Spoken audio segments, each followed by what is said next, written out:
So this is day one, guys, and we're having an introduction to the new version, the latest version of VMware VCP-DCV. Till now, till 31 December 2020, it was 6.7 was also there, the previous version of VMware, and now it's only 7.0. So VMware really pushed us towards the newest version. So they expired the certifications for 6.7 version of VCP-DCV. So we're going to have that introduction with 7.0 being the latest course from VMware. And this is the exam that you're going to give.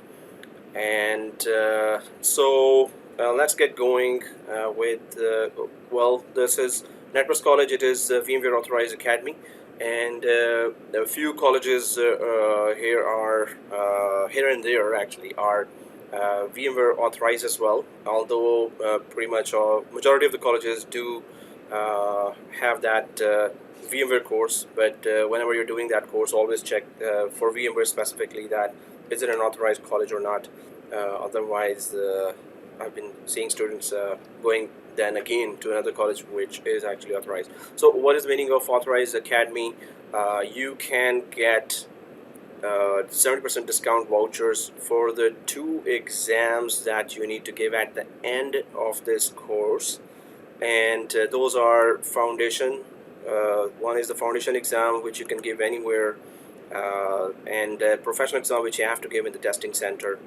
And the industry, IT industry really cares about this exam, the professional exam.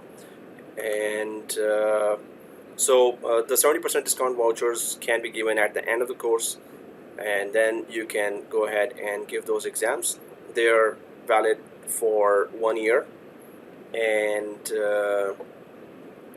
other than that, I'm going to give in detail about the exams as well. So this is a sorry to button, but is the foundation exam mandatory? No, it's well, if you want the certificate from VMware, official certificate from VMware, you need to give both exams. But No, I some get it, but students have been, yeah, so we can say it's mandatory. But otherwise, some students have been giving, or IT professionals or the current administrators just gave the professional exam, didn't care about certificate. And, right, okay. cool. Okay, so the hardware, I've written about the hardware here, and we've been talking about this before the recording started, so I'll just go brief on that quickly. That if you're repeating all the labs at home, so you need to actually go for a CPU that has i7 quad-core processor. i5 would work, it's going to be terribly slow. RAM 32 GB, 24 GB also is okay. In fact, my machine has 24 GB. I will ask them to give me more RAM. Okay, my laptop has 32 GB, but the PC they have provided me at home is 24 GB, and I'm still scratching my head why. So, but I'll try to get that or upgrade that soon. And 16 GB RAM if you have, then majority of the labs will work, but it's going to be slow. And second thing, one lab, Vcsan lab, will not work on this. It needs 3 hypervisors. So anyway, you can do that because it's going to be terribly slow. And then hard disk, SSD, minimum 500 GB is good, and HDD would work. It's just going to be slow. So other than that, we're gonna go ahead and try to discuss some of the topics of VMware. So the official slide deck here, and then normally I go for, or just like any other course, we have to introduce ourselves, and then we can go ahead and talk about the course as well, some introduction to virtualization, and then the actual course topics and how our labs will go on, because it's totally going to be lab oriented. So you're going to see million steps coming your way, but the more practically we do this course, the better we understand. So that's why it's going to be totally hands-on, and I'm going to try to make it fun because it's a lot of complicated concepts coming your way, but if we do it the fun way and we practically do that, then you will be able to understand that perfectly. Because if the courses, ID courses, what I think are supposed to be job oriented, right? So what you're gonna try to implement this technology and all these skills in your job environment. You need to give the interview properly. You should have proper knowledge there, enough knowledge there, and how to implement that as well. So for that, the more you do here, hard work you do here, the better. So that's why lots of labs coming away. Plus, if you repeat that, that's going to be a very, very good idea. If you're just doing it with me, or if you're just watching that, that's not going to be enough. I consider it as a waste of time. That you saw it and oh, okay, I know it. But when you talk in the interview and you're going to be like, so instead of that, you should be confidently talking about the technology. You can only confidently talk about it if you have repeated the labs multiple times. The confidence in you for this technology will be immense, and interviewers will be feeling that confident. Wow, this guy must have spent a lot of time on these skills and this technology. The way he's talking is showing that, right? So hard work always is rewarded. My suggestion: do the labs with me, and then repeat the labs at home in a separate test environment as well. So that's really, really important for you. This lab is about your excuse me, data center virtualization, right? So the first question about data center virtualization is that hey, aren't we all going to the cloud, and isn't this course, you know, a little, deprecated or not required? These skills are not needed in the market. Now, when every company is going towards cloud is somebody else's data center, right? Microsoft's data center, Amazon's data center, Google Cloud's data center, Oracle's data center. Then there's a Chinese company, Alibaba, that has also a global footprint. So Alibaba data center and all other data centers, right? So if every company is moving towards cloud, then why is this course still so important? I do teach in other colleges as well, and administrators and managers come from companies and they go through this course as well. Normally the company's environments are hybrid now. So what is hybrid? I started with that we should do interviews, but I always get involved in why this course is so important, and I just jump into that.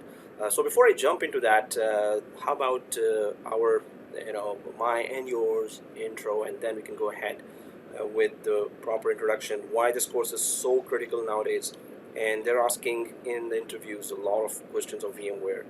So before that, let's try to just have some brief introduction. How I would want that, my suggestion would be to just answer some questions there. So so it would be that your name, your current job designation / current / previous or previous, or if you're a student. So other than that, have you ever done, do you know about virtualization? Done any tasks on virtualization or cloud, right? So because I have to mention cloud again and again, this newer version of VMware is very much connected to cloud as well. So without mention of cloud, it's not going to be fair nowadays. So other than that, what certifications you already have? What certifications you have? And then are you a hard worker or a smart worker? Well, that's just a question, whatever you think is the reply for that. So guys, we can just go alphabetical here. There's on the top Dave. So yep.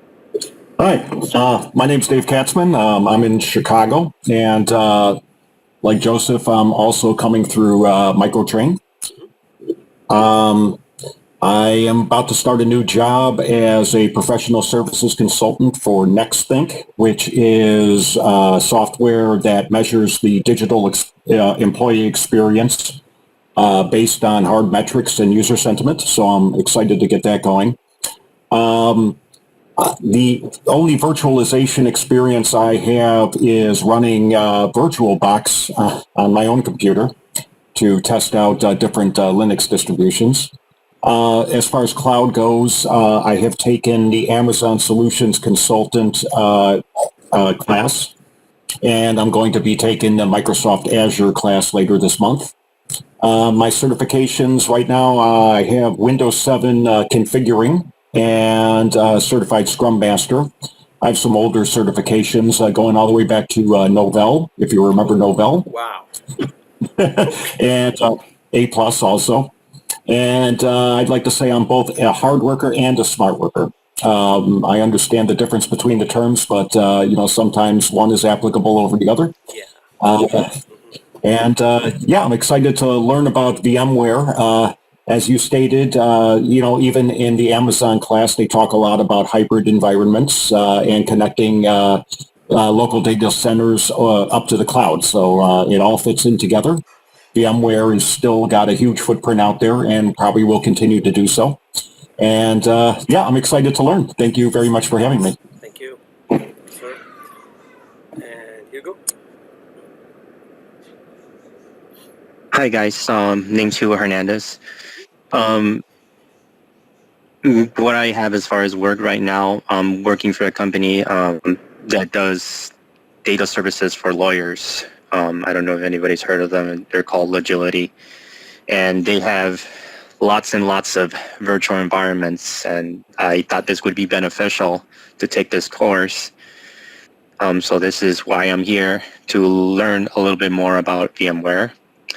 And I haven't done too much tasks as far as, recently that has to do with virtualization.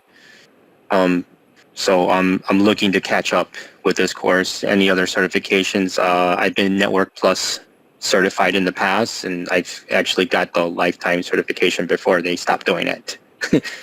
Doesn't mean that I stop learning, because I'm always trying to pick up what's coming out as far as technology wise. And I am a hard worker. That's the last question. Okay, thank you, sir. No problem. Cool. Joseph? Hi, I'm Joe Varner. Currently, I have been a month in working for First American Bank as a systems engineer. In terms of my experience with virtualization, I have about 2 years experience with VMware. So that actually started when I was hired to be an IT administrator with DMG Mori, and the manager there was basically really smart with VMware. And he's like, look, I'll show you everything you need to know, and you'll be able to manage it. So I've been, for the last couple companies, I've been managing virtual environments, and for First American, I'm managing their VMware and also Hyper-V environments. I'm a little weak on cloud. In terms of certifications I have an MCSE, I have a Netplus and A+, and also a certified Scrum Master. In terms of hard worker or smart worker, I think part of being a smart worker is knowing when to work smart and when to work hard. So unlike Dave in that respect. And mostly as far as what I hope to get out of the course, I want to get the certifications just to kind of prove I know what I know. And also because I learned this from somebody, there's always holes and things where maybe there's technology you haven't touched. I want to fill in the gaps and really get more well-rounded with the technology. Nice. All right. Thank you, sir. Sir Frost? Yeah, hi. I work for CGI Toronto, and I work for a client WSIB, where I manage the infrastructure, plus I manage the end user and using computing for one of the locations of WSIB. I am certified into CCNA and A+ and MCSE and ITL Foundation. I have worked on virtualization environments, but there's nothing like I work like full time on it, but I've just created my own labs and just on Hyper-V environments and all that. Want to get something certified, and yes, being hard and smart, yeah, you got to choose what you have to choose, and you got to decide where you're going to be hard and where you're going to be smart, looking smart. Yeah, you're right.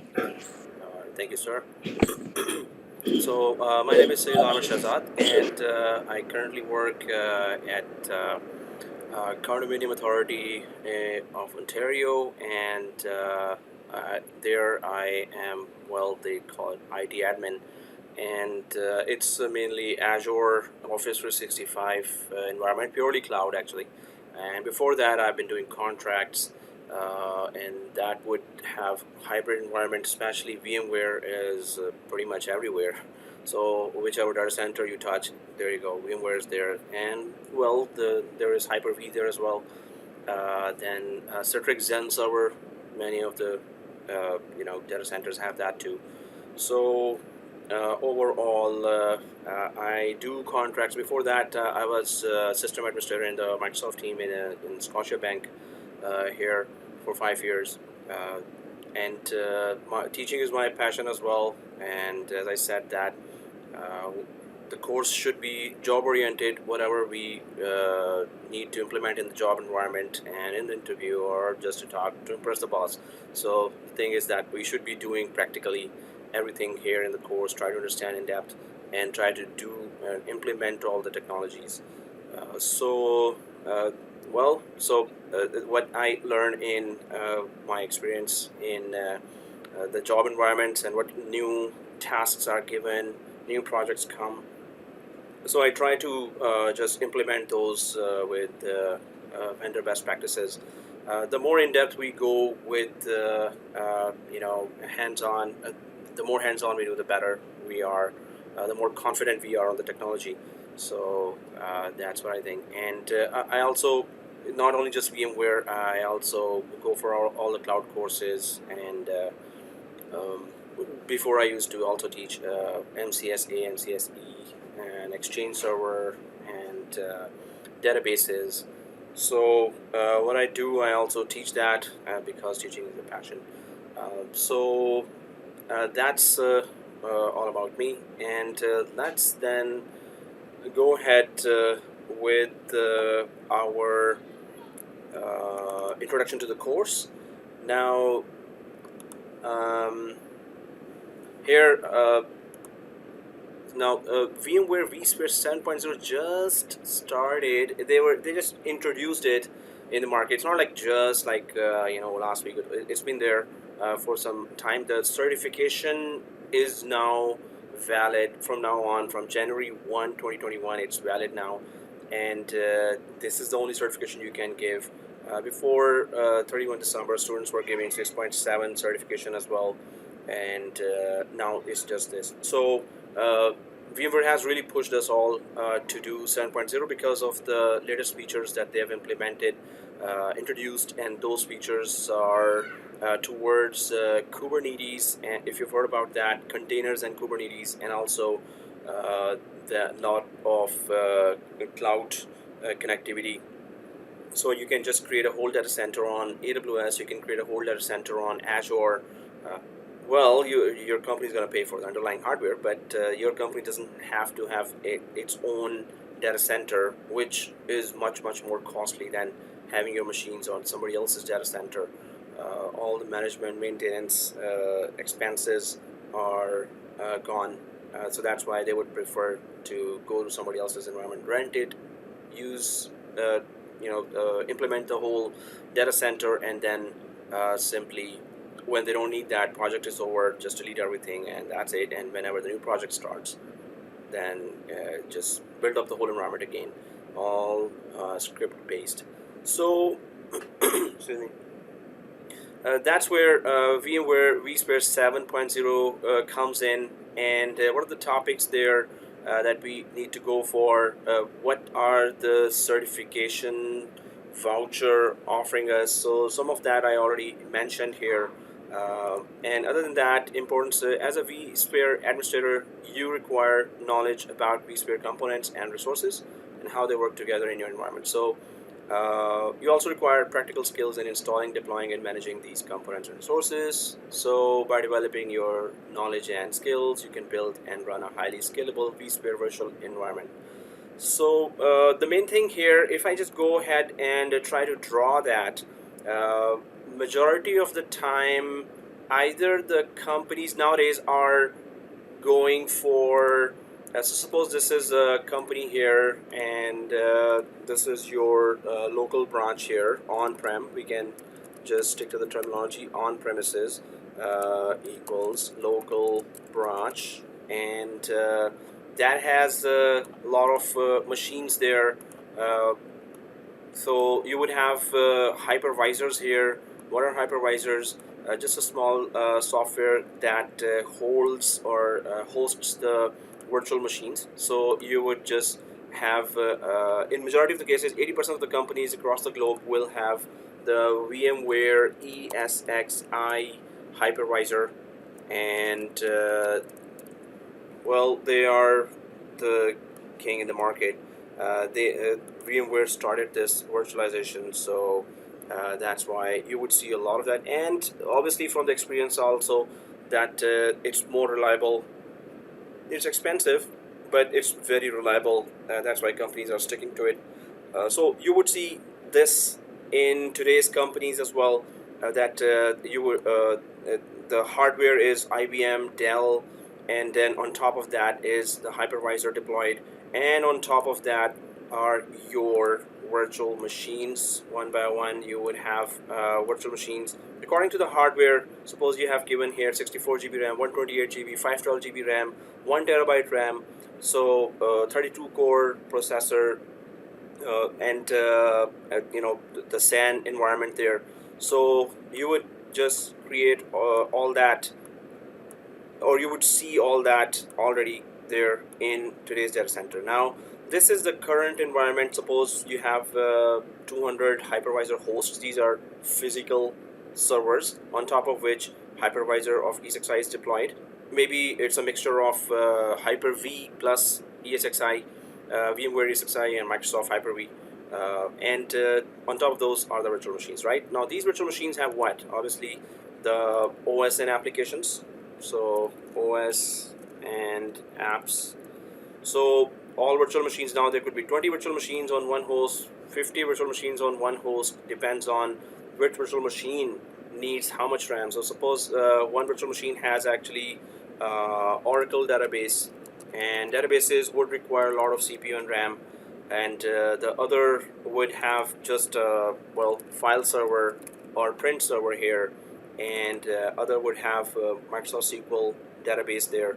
So if there are machines that require a lot of CPU and RAM, obviously that host should have that kind of RAM. We're going to talk about the hardware and virtualization overall, the basics of those as well. But right now, what's the market situation? Why is this course still so important? Because of everyone going towards the cloud, right? So these virtual machines companies have been for last having for last 1 decade, but now many companies have started going towards the cloud or somebody else's data center, and it's cloudy, right? Okay, so then there you would have here AWS. Many companies have it already. It's not like they may have it. It's there. It's a reality now, and we just have to learn those skills as well. So GCP, Google Cloud Platform, Oracle Cloud, there are so many. And nowadays it's a totally hybrid environment. I do see some job announcements there. Hybrid, did I say hybrid? Okay, hybrid. So I do see some job announcements there where they haven't touched cloud at all. And yes, there are companies, and there will be some companies that are big, but they're just so afraid of cloud, and they're like, oh, as soon as we upload our workload, that's it, we're hacked, we're gone. So there are some CEOs that still are, you know, old school. But majority of the companies, you would see that they have shifted their workloads, which is your virtual machines having, first of all, non-critical workloads would be migrated to either AWS, Azure, wherever they feel comfortable.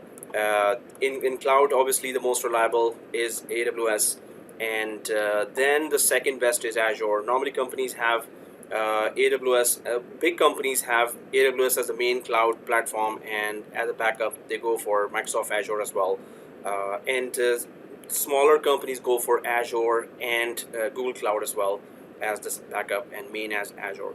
So the current environment, you would see in most of the companies that they still haven't put all their virtual machines, the applications, the critical applications that run their companies, the critical applications that earn them millions of dollars per month, they haven't put all those virtual machines up in AWS and Azure. Few companies have done that too. Everything's in the cloud, right? But majority of the companies you will see it's hybrid, and so you have to deal not only with how the virtual machines work in the cloud, the applications are in the cloud if they're virtual machine based. In the cloud also you would see there is IaaS, and then there is SaaS, software as a service, where you don't have to worry about the underlying hardware, or infrastructure as a service, where you can create your own virtual machines, storage, networking, right? So not only that, you need to know that how the machines work in the cloud, virtual machines or applications that you are having hosted on the company's VMware data center. So when you move them to cloud, how would they work in AWS? How would they work in Azure? There's a difference. And how do they work in Google Cloud, right?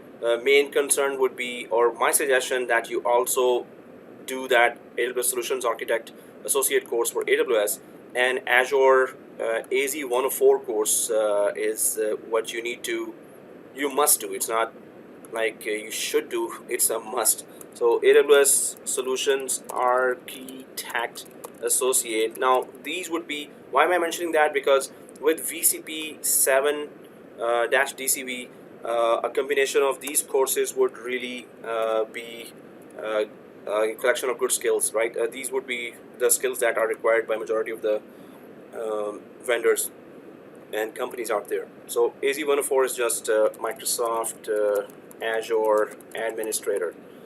Because your VMware workload, VMware virtual machines, most probably would be ending up either on this AWS or Azure, because these are the biggest or mainstream cloud services providers, or CSPs. So you need to know how the management of local machines is done, management and maintenance, right? Troubleshooting and disaster recovery, and high availability disaster recovery.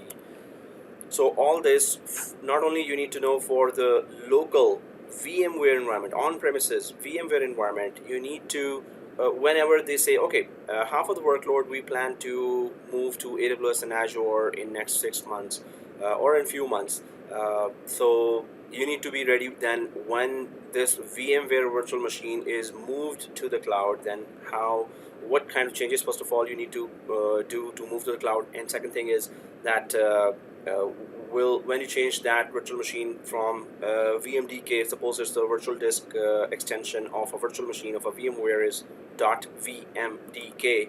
So when this disk changes to .vhdx, which is VHDX is just Microsoft virtual machine virtual disk extension, because in the virtual disk you have all the data. That data is running your company. That data is earning your company millions of dollars, right? So you need to move that application plus data. You need to convert it so it could be compatible with AWS or Azure Cloud or Google Cloud platform, right? So this means that not only this is critical skill, because currently all major big companies, virtual machines and applications are on VMware, but also that when they move to the cloud, do they go with infrastructure service? They would stay there as a virtual machine, or they would go for, oh, just move my data to SaaS, software as a service, which is that underlying CPU, RAM, virtual machine, network. This is all not your concern. The vendor takes care of that, the cloud vendor. It's just a application. Suppose you have in SaaS you have Office 365, which has Exchange server. So if locally you have an Exchange server here in one of the virtual machines, so Exchange server is a email server, right? So that Exchange servers, all mailboxes, users' mailboxes need to be migrated either to the SaaS, software as a service, cloud platform, where Exchange server is just an application that you start using, log in and start using that. Don't worry about the underlying hardware. Microsoft is responsible for it. Or they would say that, hey, just create a virtual machine there and install OS and Exchange server on top of that, and then move our mailboxes. For Exchange server particularly, this would not be a good idea. Exchange server is good enough on SaaS. So anyway, my main point here is that it's always a combination of skills that would get you to the top, and it's not just one course or one set of skills.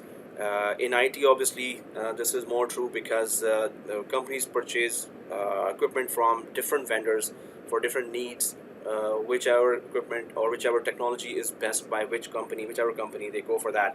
So then they expect you to know about different vendors, different technologies. So the main thing here is that right now when you're going for VMware, understand that when you say in the market, hey, I am a VCP7.0-DCV certified, okay, that's very good. Can you handle our environment? Oh yes, I can. But we still have cloud now, and it's a reality now. So do you also know cloud? Because when it's virtualization here, they may have some workload already moved to the either AWS or Azure, or they may have already they may have decided or planned it that, hey, let's hire another resource that is expert in VMware as well as AWS and Azure or GCP. So this is the environment you're going to see in nowadays. And in interviews, those who have gone through cloud courses, those students were telling me that I went for the job and they were asking about VMware questions while the job designation was about cloud. Obviously, they wanted their workload moved away from VMware to the cloud. It's not just moved away. Hybrid environments are that you moved one virtual machine to the cloud, then they also ask that, hey, can you just move it back as well? And so it gets more complicated, and it has to stay intact as well. It should work when it reaches here, and it should work when it reaches up there. So this hybrid environment, so it's always a combination of courses. Now this is very critical course, and you will face those questions of virtualization for VMware wherever you go, or sooner or later you will face it. Okay, so this is just today's environment where cloud is a reality, and it's not only just this course, but it's going to be a combination of VCP-DCV plus AWS Solutions Architect minimum and Microsoft Azure. Any one of those or both would be a very good combination on your resume that you know, and you will see why, because companies are already there and they're expecting you to know those skills as well. So that's why you should be there. So this is just market, big picture that VMware stands where it's there to stay, and it's not gone like many say that, okay, now we don't need to learn that. No, now we need to learn it more, because you're responsible to move a machine. Suppose the machine is being moved and there's a disconnection. The machine comes back here, or if there was a copy being moved and the machine is there. So do you know the environment well enough, the VMware environment, to really maintain that machine? So that's where you need to know not only this section, the on-premises, which is this course about the virtualization, but this course now also talk about VMware is compatible with AWS, VMware is compatible with Azure, it's compatible with cloud as well. So this course talks about that too, because of the reality that you're seeing out there. Okay, and guys, there's a chat in WebEx. You're connected to WebEx, right? So there's a chat here as well. So any question you have, you can just put in the chat. I always keep an eye on the chat, And if there's any question, you can come on mic and ask question, or you can just put it on chat as well. And I always see the chat, and I'll at once answer that question. And the more questions, the more interesting the course is, right? Otherwise, I can go demo as well. Like, okay, it's just me talking to my screen here. Or maybe it's interactive and you have a lot of questions and you just type the question and I see that, oh yeah, this question, let's talk about that. So anyway, this is overall. So if I'm going to be creating a lot of diagrams, right? And this is the best way to understand a topic or to make a point. So I'm going to put it on this OneNote. Now this OneNote is part of Office 365. And Office 365 is provided by Netplus College. So this is the initial information, but I'm also going to put a lot of information here. In fact, I'm just pasting this whole diagram in this OneNote in Office 365. So you must have Office 365 account created for you by Netplus.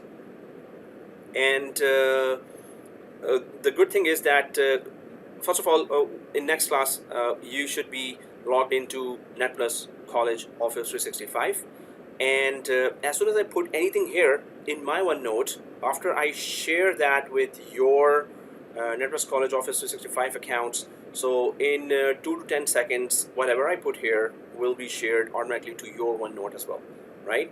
And so see, this is the previous course, 19 September, right? So if I click that, you can see that week 1, week 2, week 3, week 4. So I'm going to be posting today's video here in, well, your course is VCP7.0, right? So when you get access to Office 365 Netplus College, so your name at netpluscollege.ca, right? And once you have that, you can just let me know on my WhatsApp or on my email, which I'm going to be putting here. But this is how it's going to look like, and you will have the whole of these week 1, 2, 3, 4 as well. So if I go to week 3, suppose, and so there's the video, class video link will be there. You need to, whenever you see that here, most probably after one day, next day of the class, or sometimes if it is delayed, so on Monday, by Monday you should be able to see that. So you can click that Microsoft stream link, and then so suppose I click that, so the video starts, and whatever we're discussing now is being recorded, and whatever I do, the labs, whatever diagrams I create, this is all recorded, and you can just watch the whole class here in Microsoft Stream. That's a for the classes. Anyone else? Okay. Yep. Sorry, was that a question here, or was that from the video? Okay, I think that was from the video.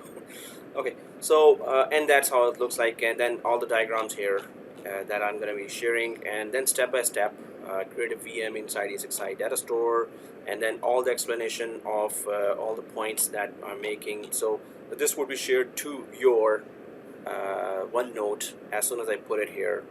Within seconds it gets shared, and when you do get it, access to all this, you can also, at the end of the class, you can just Control A, Control C. That's the manual way. Control A, Control C this, and open your MS Word and just paste everything on MS Word. So once the course finishes, for 2 weeks you will have access. After that, this access will be revoked. So this is the whole set of all the notes in OneNote that you should have access to. So before the next week, you maybe they've created the accounts for you, or you could just ask your point of contact to have those Office 365 Netplus College user account. You should have that before the next class. Also, it's a matter of, well, no, I should not say that.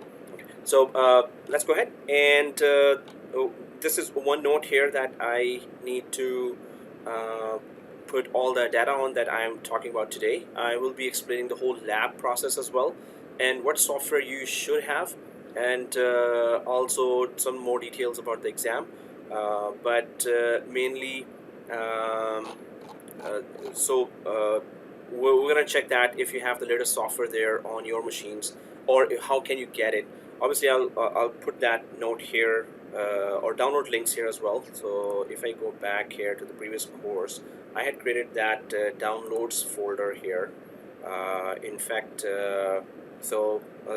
that's the whole set of links. Now maybe they take some time to really create your account, and we will be starting the labs soon, because it's a big course, and I would try to cover as many labs as possible.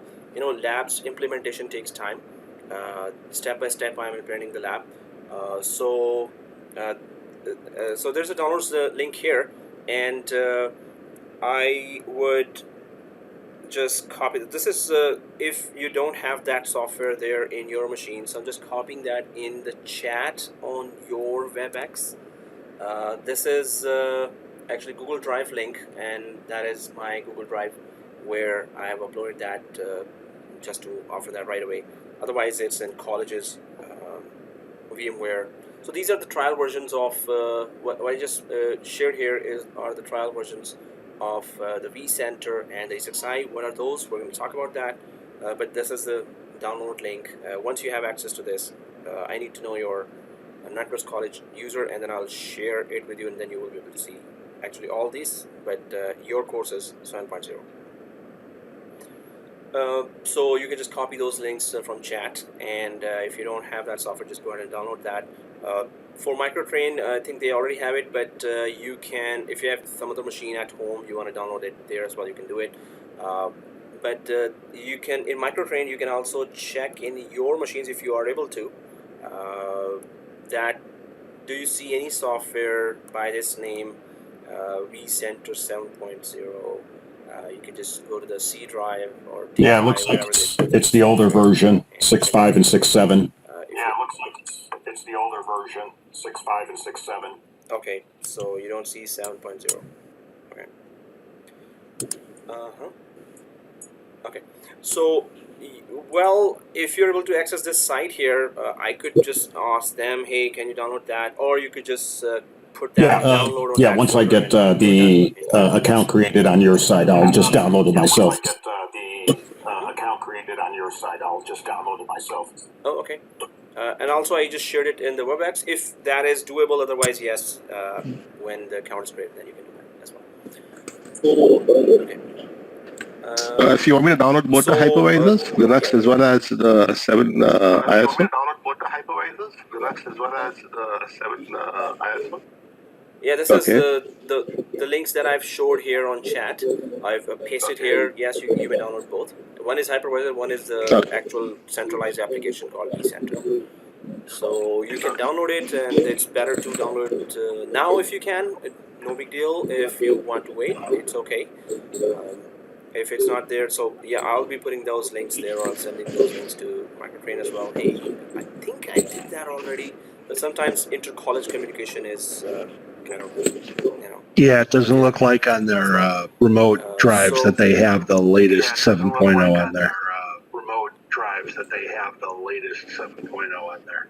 Oh, it does not have. Okay, so I will send it to them. I guess I've sent it. I'll check it, but I'll send it again. If I haven't yet, so I may have forgotten. So, yeah. So these are the two links that are there that we will be downloading and installing. So I'm going to go ahead and try to talk about. Now there is another thing I normally talk about. So I'm just looking at my other screen here at home, and only there's an intro screen. Now that intro screen I need to still update it with everything not 6.5 and 6.7 and everything, you know, 7.0. But some of the things that I want to talk about, some of the points I want to talk about there still. So yeah, just ignore that. It shows this older versions. So that was the introduction first of all, and then my side as well. Other than that, well, yes, you guys are professionals, so I don't have to. This is what I say on the colleges when there are 30 students there, and then, oh, are you the easygoing type, or are you going to be hardworking? So try to understand what the instructor is saying. Let me know if I'm going fast. Ask me to repeat what you don't understand. Not shy of asking simple and easy questions. Questions are most welcome. I'm saying again and again. You have any question, just throw it, right? About the topic. Okay, so work on your home lab and SMS me and email me with screenshots. Why did I not remove it till now? Normally I remove it. So this is just, I'm just kidding. So, but when you're doing the home labs, you can, you're stuck somewhere, right? So you can follow the video and you're stuck, and you can just put it on WhatsApp or text me or email me. Hey, teach, I'm stuck here, and this is the screenshot, and I can tell you, okay, do this, and you should be okay. I haven't seen all the errors, although I have seen majority of them or many of them, but none of us in IT can always claim that, oh, we have seen every possibility that the software, any kind of error. So yeah, if I don't see that too, I'll also Google it and check it out, or check it in my lab if it's a new one. So, well, yep. Oh, okay. I thought there was a question. So, guys, my name and number. So it says Amir Shahzad, and this is my name, and my number is +1 647 554 9446. My email is at netpluscollege.ca, so please note it down somewhere. You can not text / WhatsApp if you want, or call on WhatsApp or however. So just note it down for any quick communication. You can just put that. You can just use the email or my number. And normally, if I'm in a class, I reply after some time, but I do reply, and I try to reply as soon as possible. So just take down that information somewhere. You want to have quick question communication, you're confused about something, some clarification needed, or you're stuck with the lab some point. So it's always good to have a screenshot of the error. That's my suggestion. You're giving a big explanation. Okay, I was doing this. One picture is normally explaining everything. It just clarifies everything right away. So do add your error screenshot right away on WhatsApp.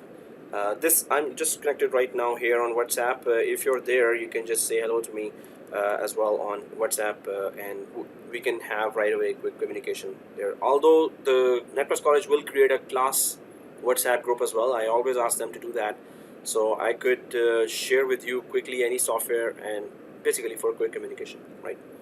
So you can just contact me there on WhatsApp anytime and ask any question, or I can share many of the extra resources as well there as well if you want.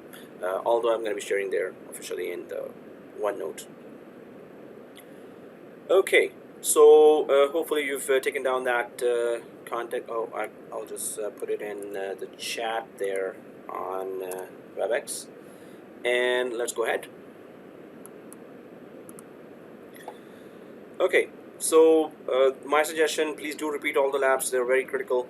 And then, well, we've talked about all this, that you need a good hardware, and we've talked about i7 quad-core, 32GB RAM, and 500GB minimum SSD. And you could go for refurbished ones as well if you don't have that, and those are also very powerful ones, or any gamers that are selling the older laptops. They may be called older, but they're really powerful. And yeah, key to success is dedication, exactly. And then we go, well, don't ignore that, the fill out the form thing. And exam strategy. So I'm just going to go to that link. Ignore that it is 6.5. We're going to talk about 7.0 now, and I still have to, this is the latest course, and I have the slides that need to be updated, although I have the latest slides, official slides from VMware as well, which I'm going to go to as well. But some of the topics that I want to talk first, so that's why I went to just my slide here. So this is 70% discount vouchers you will get. So I'm gonna go to that link for 7.0 now and try to explain, or we're gonna talk about the exam because that's really important to know first. I'll keep my WhatsApp here. Okay, so hello Subrat on WhatsApp. Now here, certification on, this is the official VMware site where the official certifications of VMware are discussed. I'll put that certification link on WebEx as well as on my OneNote or your OneNote. So all the crucial links should be there. Plus the video link will be there by tomorrow. And if it's not there sometimes, so you could just, put on WhatsApp, hey, prof, where's the teach, where's the video?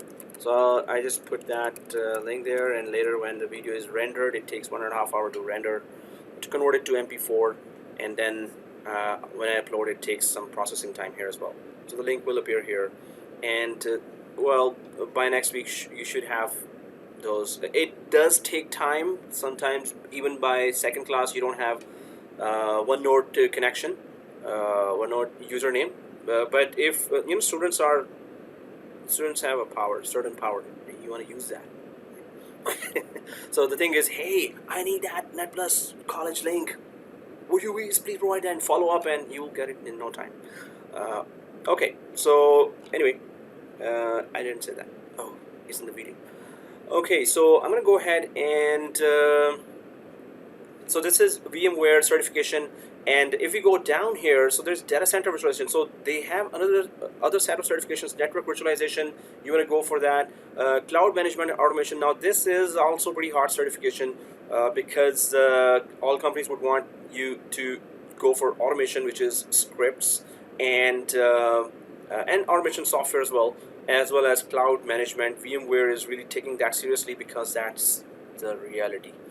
Cloud management, right? Digital workspace for end users and security.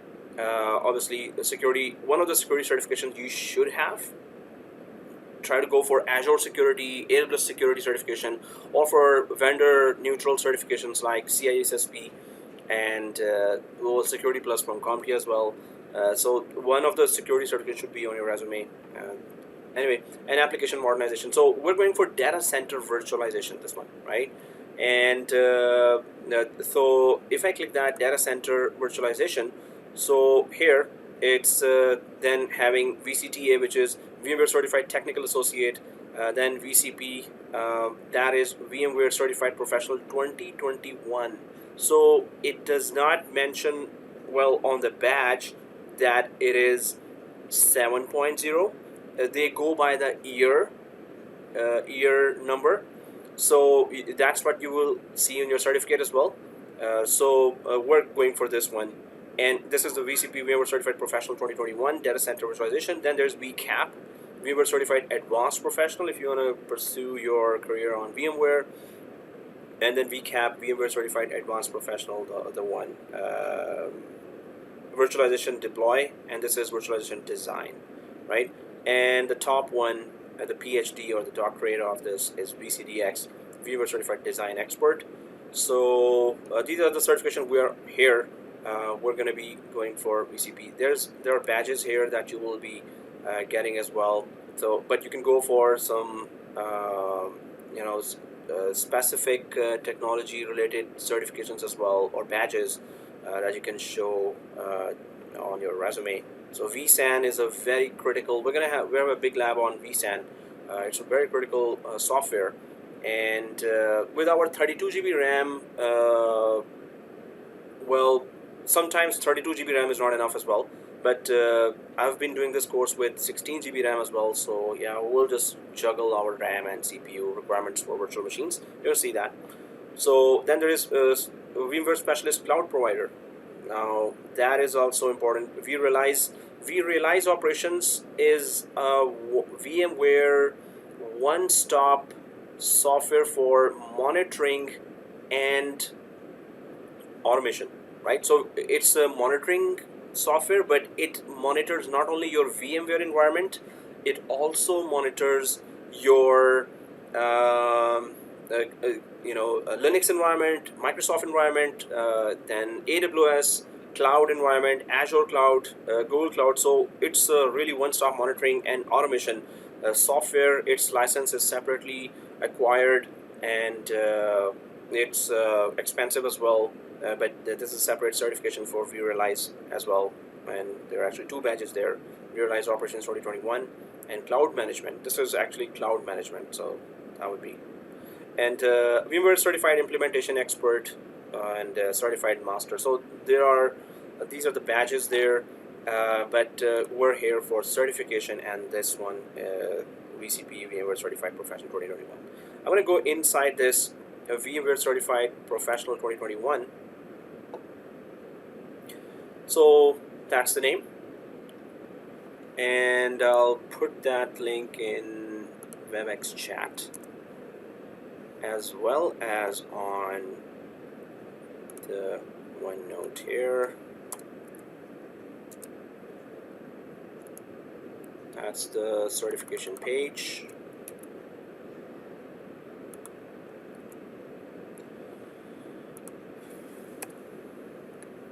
Okay.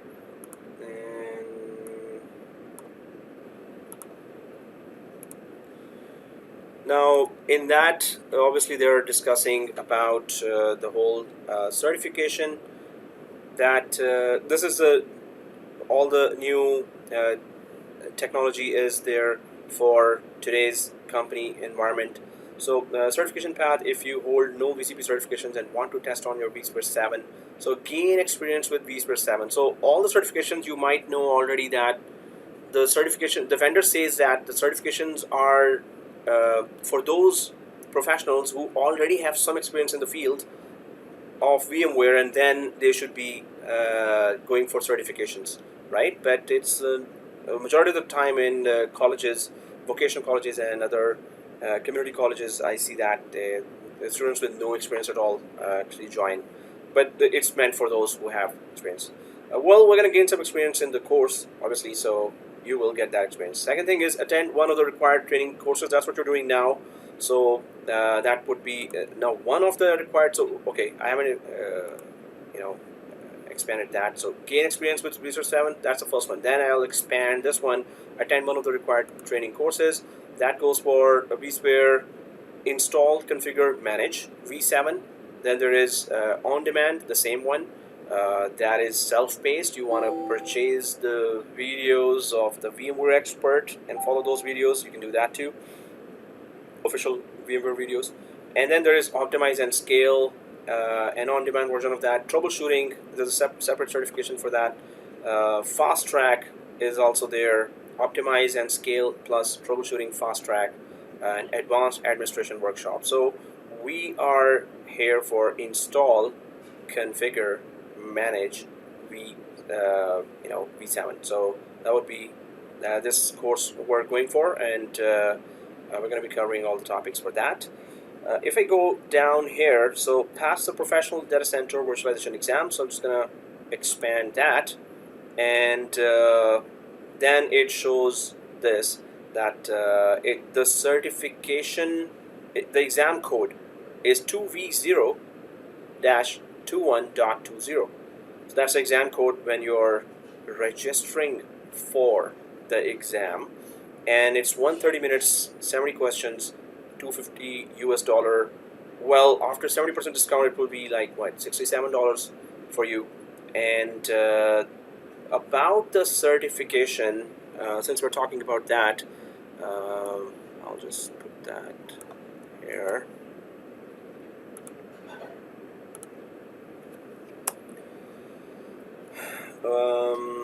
Okay, you know what, instead of typing the whole thing again, how about I just use the copy paste. It's not loading. Really? Okay, I'll click that.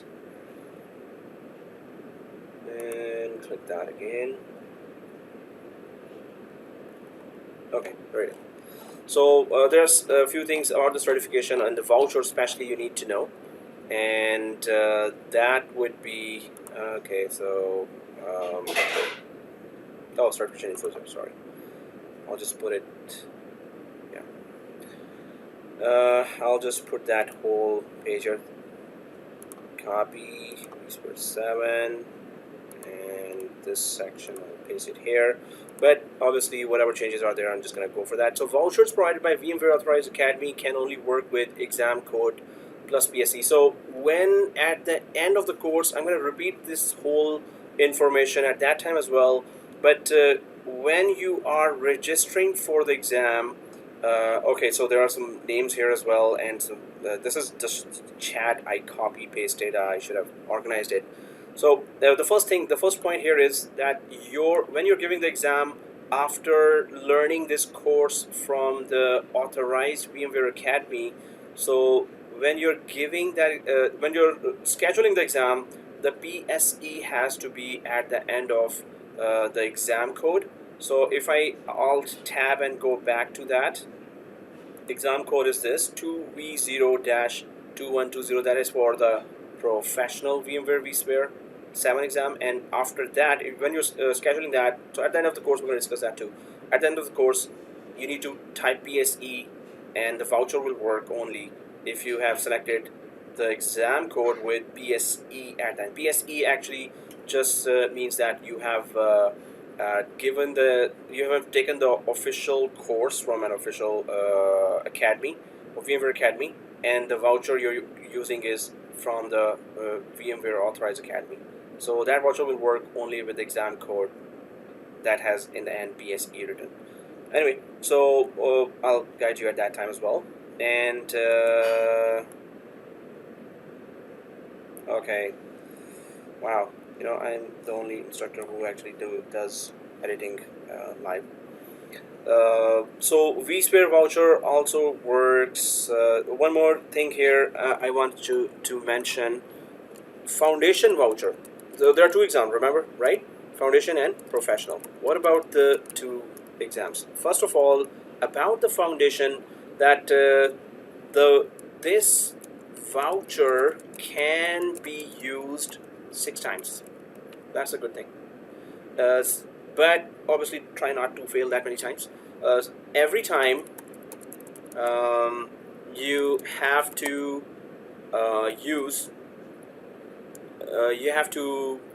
pay after 70%, 75% discount, 70% discount. Sorry, what, $38? $38. So for every time, suppose the first time you didn't make it, you can use the voucher again. When you're using it again, you have to again pay $38, and this is after full discount. Otherwise, it's $125 exam. So 6 times, 2-3 times you're doing that. Every time this price has to be paid.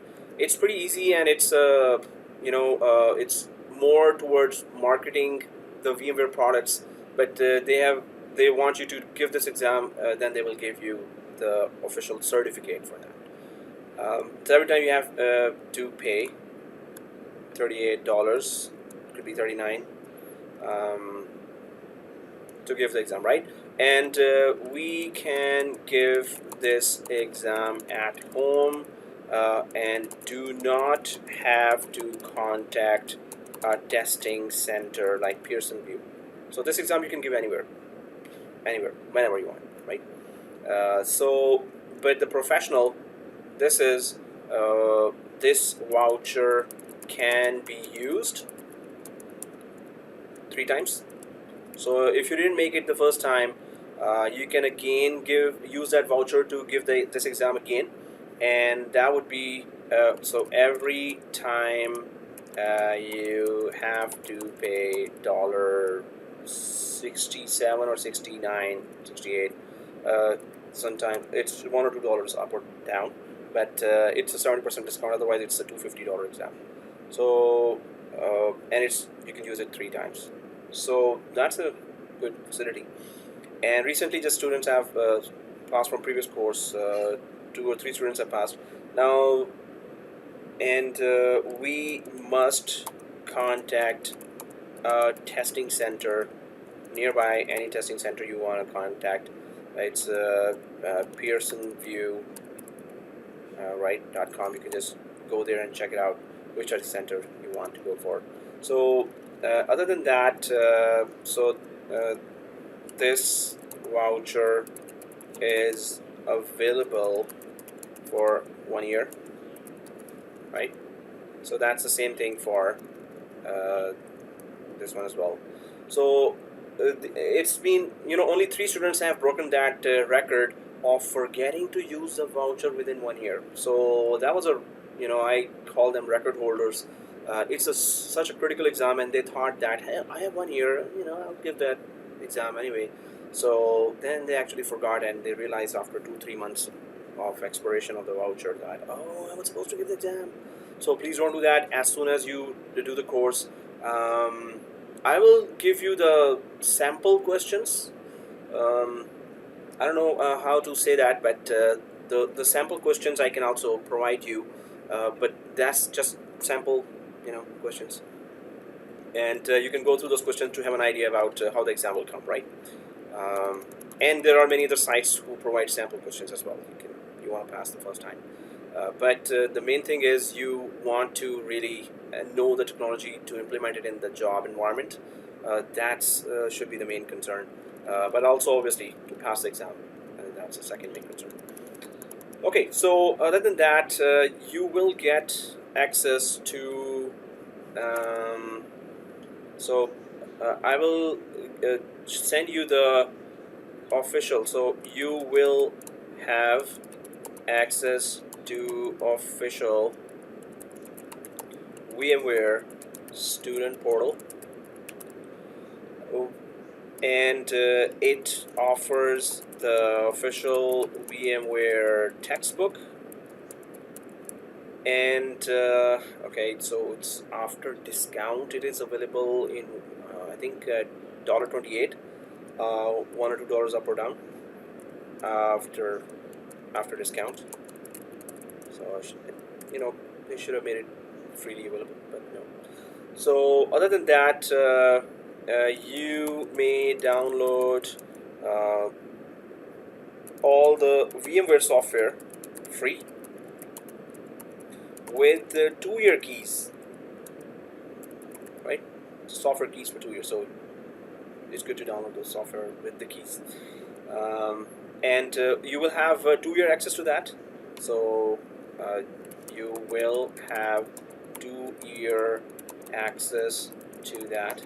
Now guys, I would need, or Netplus would need your private or personal emails and not college emails to access this site. Why?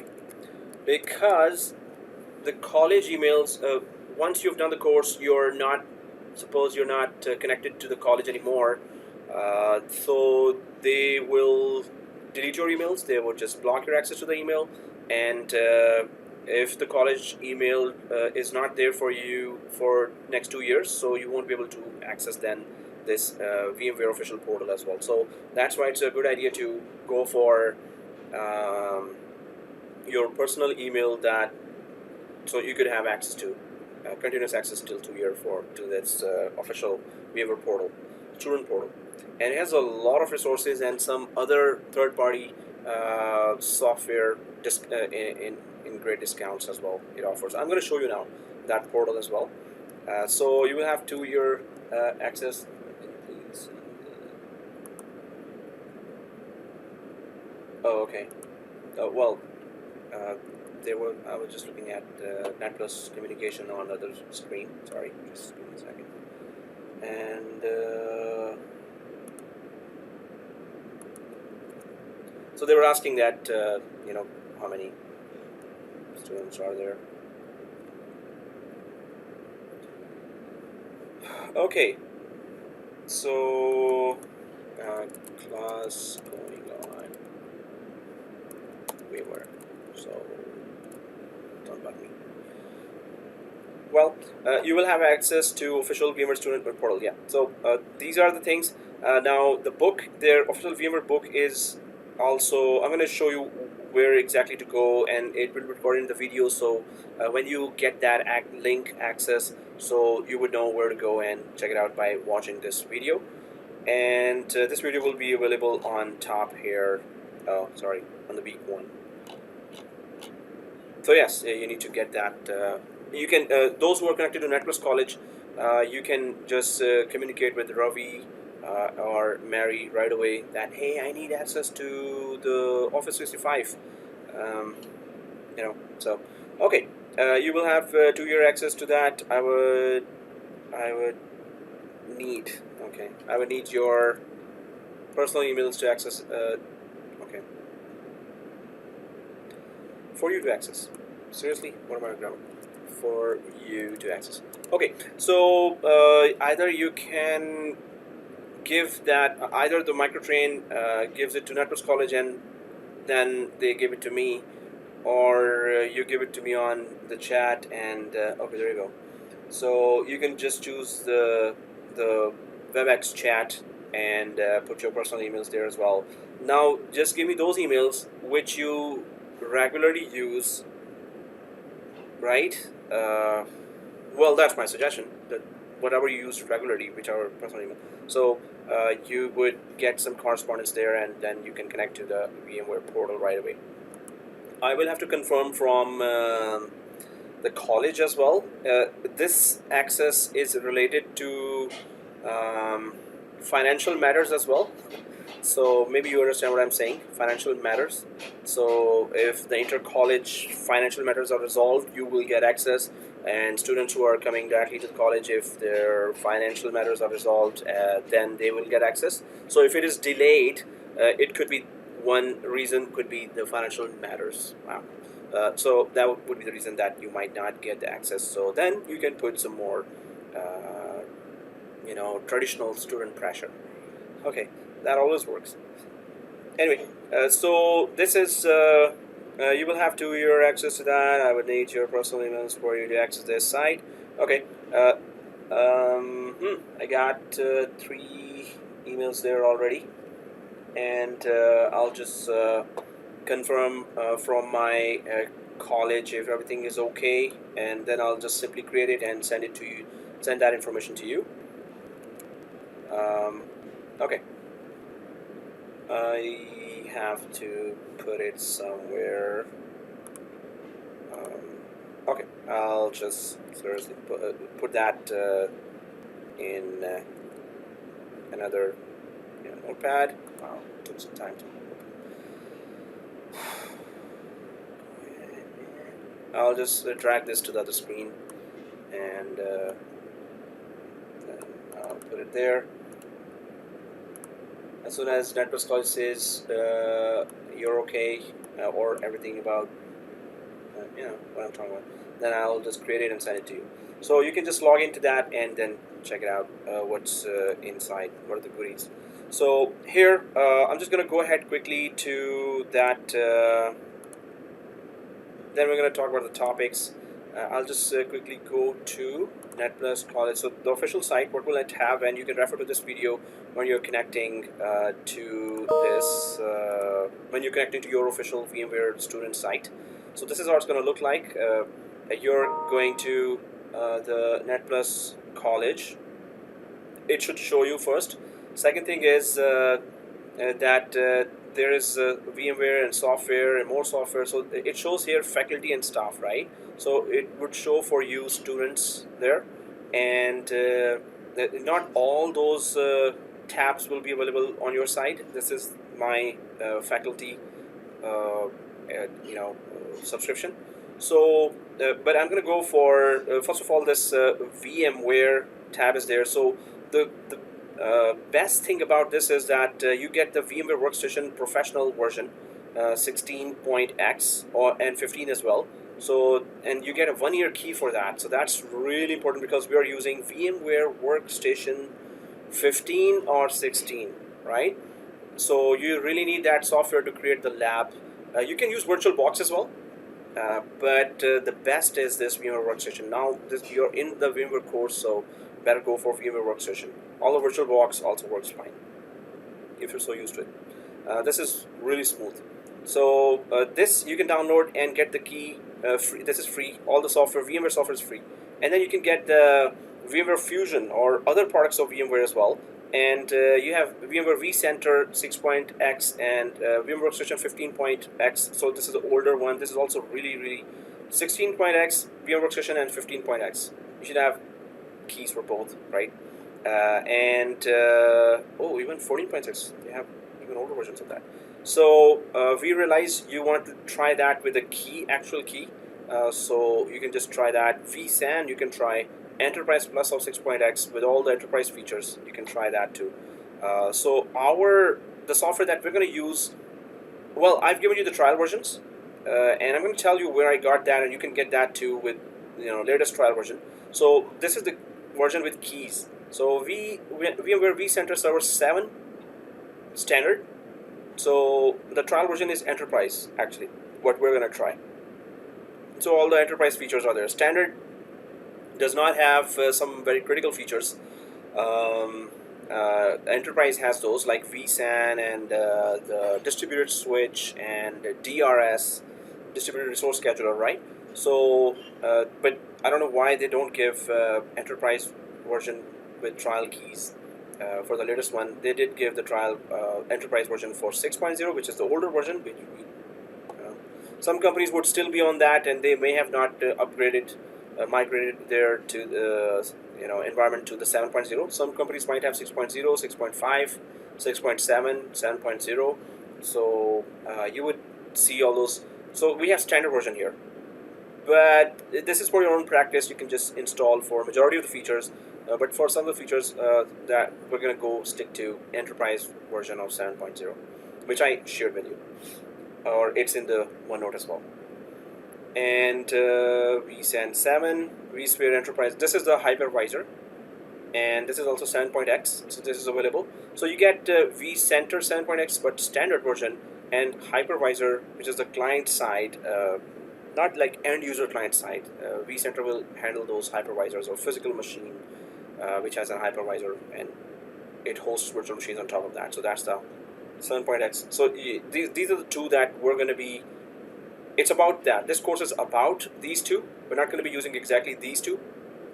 We're going to be using the trial versions, but you can download that and free keys for that for 2 years, and you can practice it in your own environment. Right? Many students actually forget to download that too, with actual keys from VMware.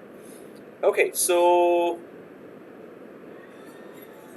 other students. Okay, so that is the free VMware software that you will get, and then other than that, there's an e-text. This is very important. So if you click the e-text there, well, when you get that, and you can refer to this video and see where I'm going. So e-text has all your e-books. So about these, what we're going to go for is VMware Vsphere install, configure, manage version 7.0, right? So this is the one that you need to get. This is after huge discounts is $28, and the second thing is you cannot. There's no hard copy version of that, and it's not a PDF file. And there's a software inside which this book will run, and that software name is Texedium. It's gonna, when you get that, you will get all the instructions to how to download this book, and you cannot print it, and it's fully copyright protected, and for 1 year, as long as you have access to the portal, you have access to this book as well. So you can only run it in their protected software, and you cannot copy it, you cannot share it with anyone. So it's fully protected. Okay, so this is e-text. So this would be the second important thing that first important thing here in the, okay, that's the software portion, that you need to download the vCenter for your own practice. You can go for vCenter 7 and 7.x hypervisor. Also, you can go for 6.0 versions, because in many companies they might not have migrated to 7.0, so you need to know 6.0 versions as well. It's good to know, at least. And especially this software, Vmware Workstation 16 Pro or 15 Professional. Not the player. Don't go for player. It just runs 2 machines. It's not worth I don't know what's the use of this. So Vmware Workstation 16 Pro Professional, that's what we need, right? So in software, these are the three most important links, and in e-text. Yep. Any questions? No. Okay. So, or you can type the questions there as well on the left. I'm just looking at the screen on the chat. Okay. So, other than that, at the end of the course, if I go to the certifications here, you won't see that certifications tab on your side. This is just for faculty, the instructor. So you would get 2 exams. One is VMware Academic Unproctored exam. So yeah, I should have mentioned that. What is the other way to mention the professional?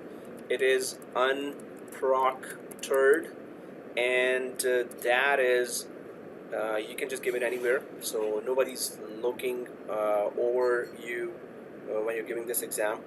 But obviously that's different. Oh, sorry, what did I do? This is the professional exam, right? For the foundation, it's unproctored, right? And this is the proctored professional, proctored. So obviously, when you connect from home to your testing center, they will be keeping a very strict eye on you from your laptop camera. They do. It's not a joke. Maybe some of you have done it already. Unproctored and proctored. Unproctored foundation you can give anywhere, and proctored you have to give it with a testing center, right? So that's the terminology. So you will get 2 vouchers, proctored, and once you get those vouchers from VMware, where do you get those vouchers? There's on the top, by your name, there will be hello, and your name will be there, and then you need to go for your account orders. Once I tell you, suppose that, hey, check for your vouchers now, so you need to just go there, your accounts and orders, and once you go there, whenever it opens today, really. Okay, so then that's how you're gonna it's gonna look like VMware Academic Proctored exam and unproctored exam. That's how it's going to appear for you, right? Proctored and unproctored. So at the end of the course, you will get that. Okay, so if I click the home button, so this is the site that you will see, and there will be some other links there for other software, more software. If I click that more software, so these are other third-party vendors whose software are available on discount, so you can purchase any of the extra software here as well. And all these categories have software, right? Okay, so that's for the official VMware portal as well. And then we will be going for the rest of the discussion here. So this is the exam related discussion, and if I go back to the slide, yeah, so exam related discussion is done. I'll be updating that slide. Ignore that this has older names here. I have yet to update that, and I'm not on the official slide. This is just to have those points clarified.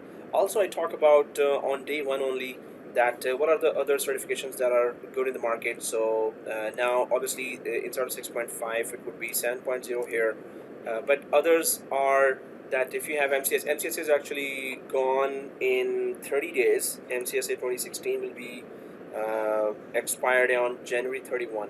So 2021, right? So that much time is left for MCSA 2016. So I used to say that now it's pretty much gone. But if you know, for the cloud and for the virtual machine environment, on top of it, inside the virtual machine, you will have an operating system, right? Either Linux or Microsoft. So it's better to know in depth about the operating systems as well. So operating system knowledge is a must, right? And then there is Microsoft Office 365 is another certification that is a must-have, and that has Exchange Online for emails, for SharePoint Online, and Teams Online. Teams is for meetings and conferences, right? So many jobs are there for that. And then there's a System Center Configuration Manager that controls the whole environment remotely, but its cloud version is now available, and that is Intune, right? So it's Microsoft Intune. That is what is in the market. So it's better to do that certification or know those skills. And then the hot in the market is that VCP 7.0. If you ever heard of Citrix, Citrix is in all the big environments, and they have gone cloud as well, obviously. But it's application virtualization and virtual desktops and virtual applications. Although VMware also offers that with VMware Horizon. Then there's ITIL. This is a important certification. This is all about change management, and you want to manage the changes, you want to document the changes, and go through the process. Then you go for, it's better to take that ITIL certification. Then if you at least CCNA certification you must have, because it talks about switching and routing. So minimum CCNA certification should be there. And then RHCSA is for Linux, Red Hat certified associate, systems associate. So this is Linux in depth. Now in cloud and in VMware environment also, you will see a lot of Red Hat or Ubuntu or other Linux flavors. So it's very good to have Linux certifications. And then obviously we then have the Azure certification. AZ-104 is the most important there. And Solutions Architect, Associate, or Certified SysOps, any of those AWS certifications is a must as well. So this is just a career talk on day one, that there are other courses that are very critical as well nowadays. So if I go ahead now, we always group together and do certifications, okay, and I would go down to the lab. So I already showed you that page for which I'll be creating your credentials, this page here. So I have your personal emails of 3 students here, and I will be creating then your official account once now if it takes more than 2 weeks, the only reason would be that Netplus College hasn't confirmed to me if I can create for you that, right? So it's more managemental side, technical side. I just have to create the accounts and for you, and you can log in right away. But I have to check with the college management if I'm okay to go for you, right? So if it takes time, it could be management, and I can follow up. But you guys need to follow up as well. Okay, so everything will be recorded, and you will get that the next day, the whole video. And other than that, now what are the topics that we need to talk about? So we're gonna go for all this. So I'm just gonna switch to the official VMware course slide here, which is talking about all the topics that we need to go through.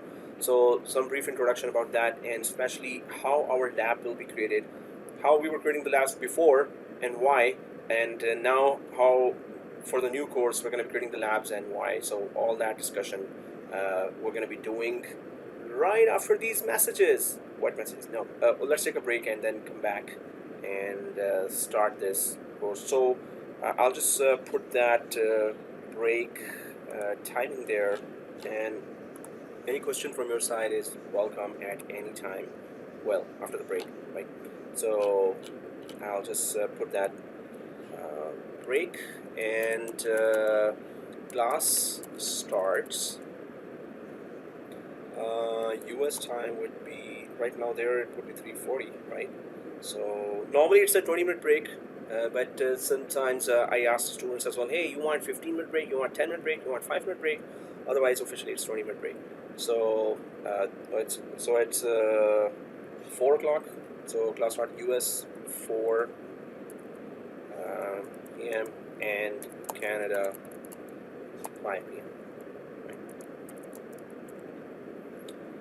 So let's come back and then we're gonna go with the lab course topics. What are those, and how we're gonna set up our lab. Okay, so I'll just mute my mic, pause the video. Small. And okay, so we're gonna go ahead and try to explore the course topics and how our lab will be how we're going to create those labs, those virtual machines in the lab.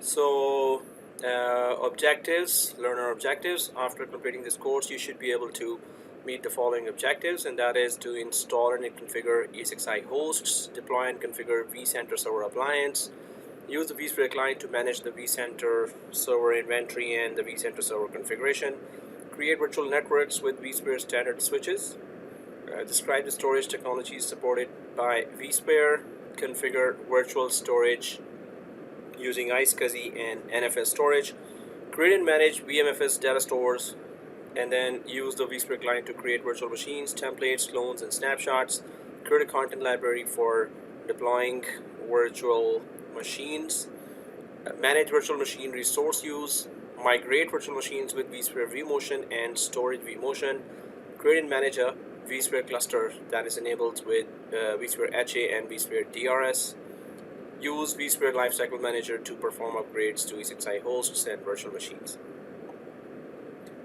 So, well, that would be the course plan there, course introduction, and then Vsphere software defined data center, virtual machines, Vcenter server. So, if I go back to those learner objectives there, so we're going to be installing the hypervisor host, and how it would look like as well. So first of all, when you create an environment, so if I go to the VMware here,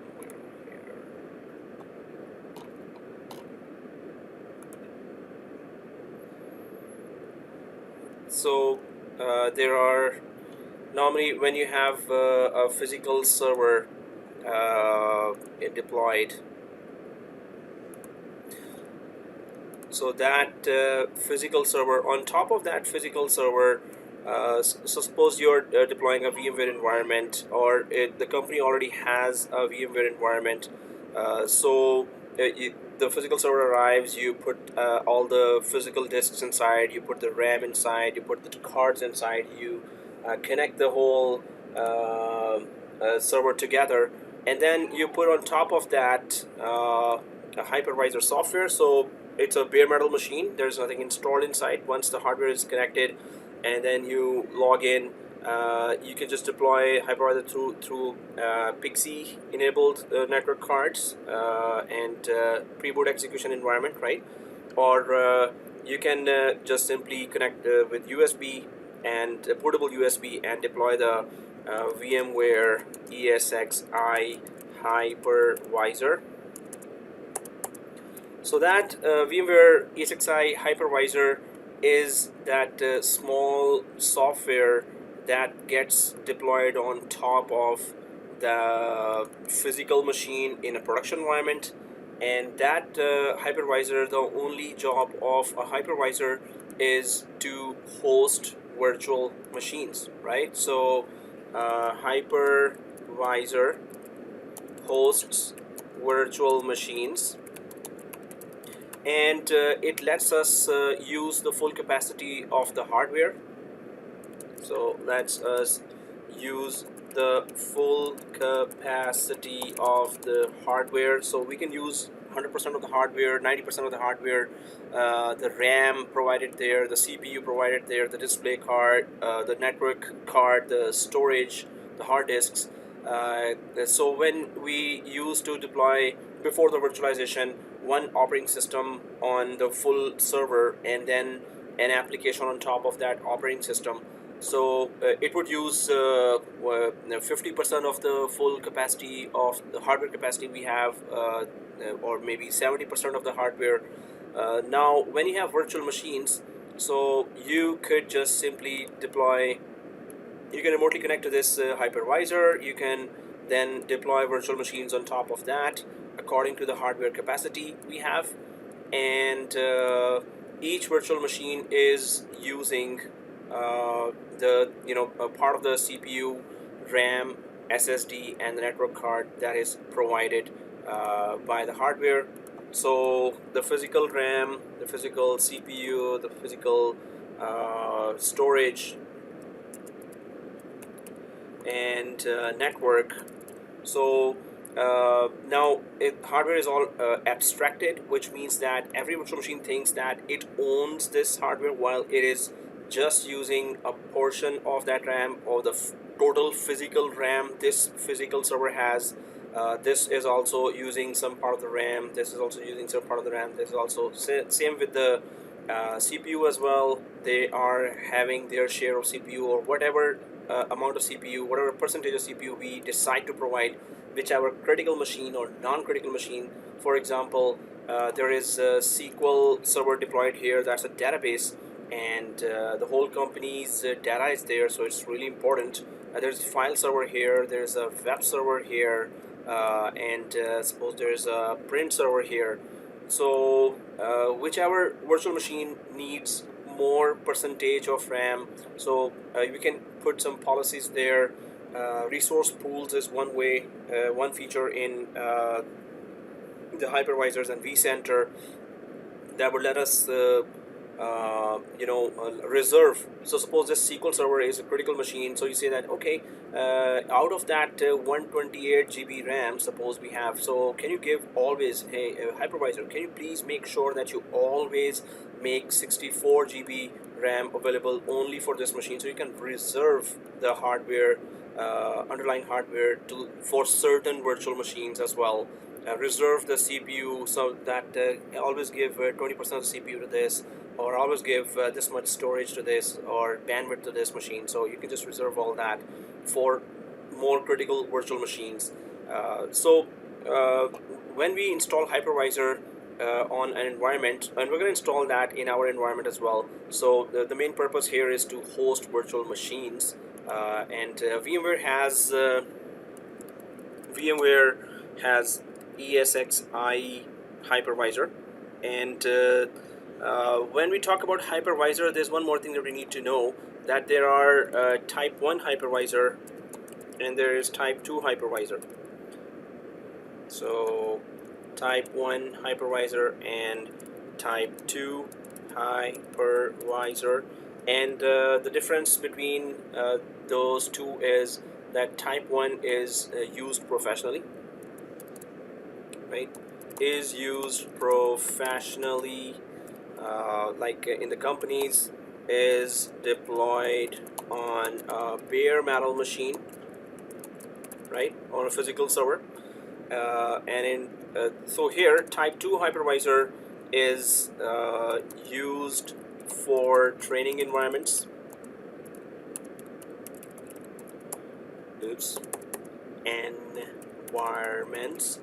as well, and it is deployed on top of an OS. So that would be the difference. We're going to be using type 1 and type 2 both hypervisors in our course. Obviously the VMware Workstation is VMware Workstation that you should have in your machines, is a type 2 hypervisor. Inside the VMware Workstation, well, it could be 15 or 16, but professional version, pro version, right? And but not VMware Player, but the VMware Workstation. And here we have the Esxi Hypervisor, and whichever version is there, 6.0, 6.5, 6.7, 7.0. So right now we have 7.0 hypervisor. So that is used professionally, and it is directly deployed on bare metal machines here.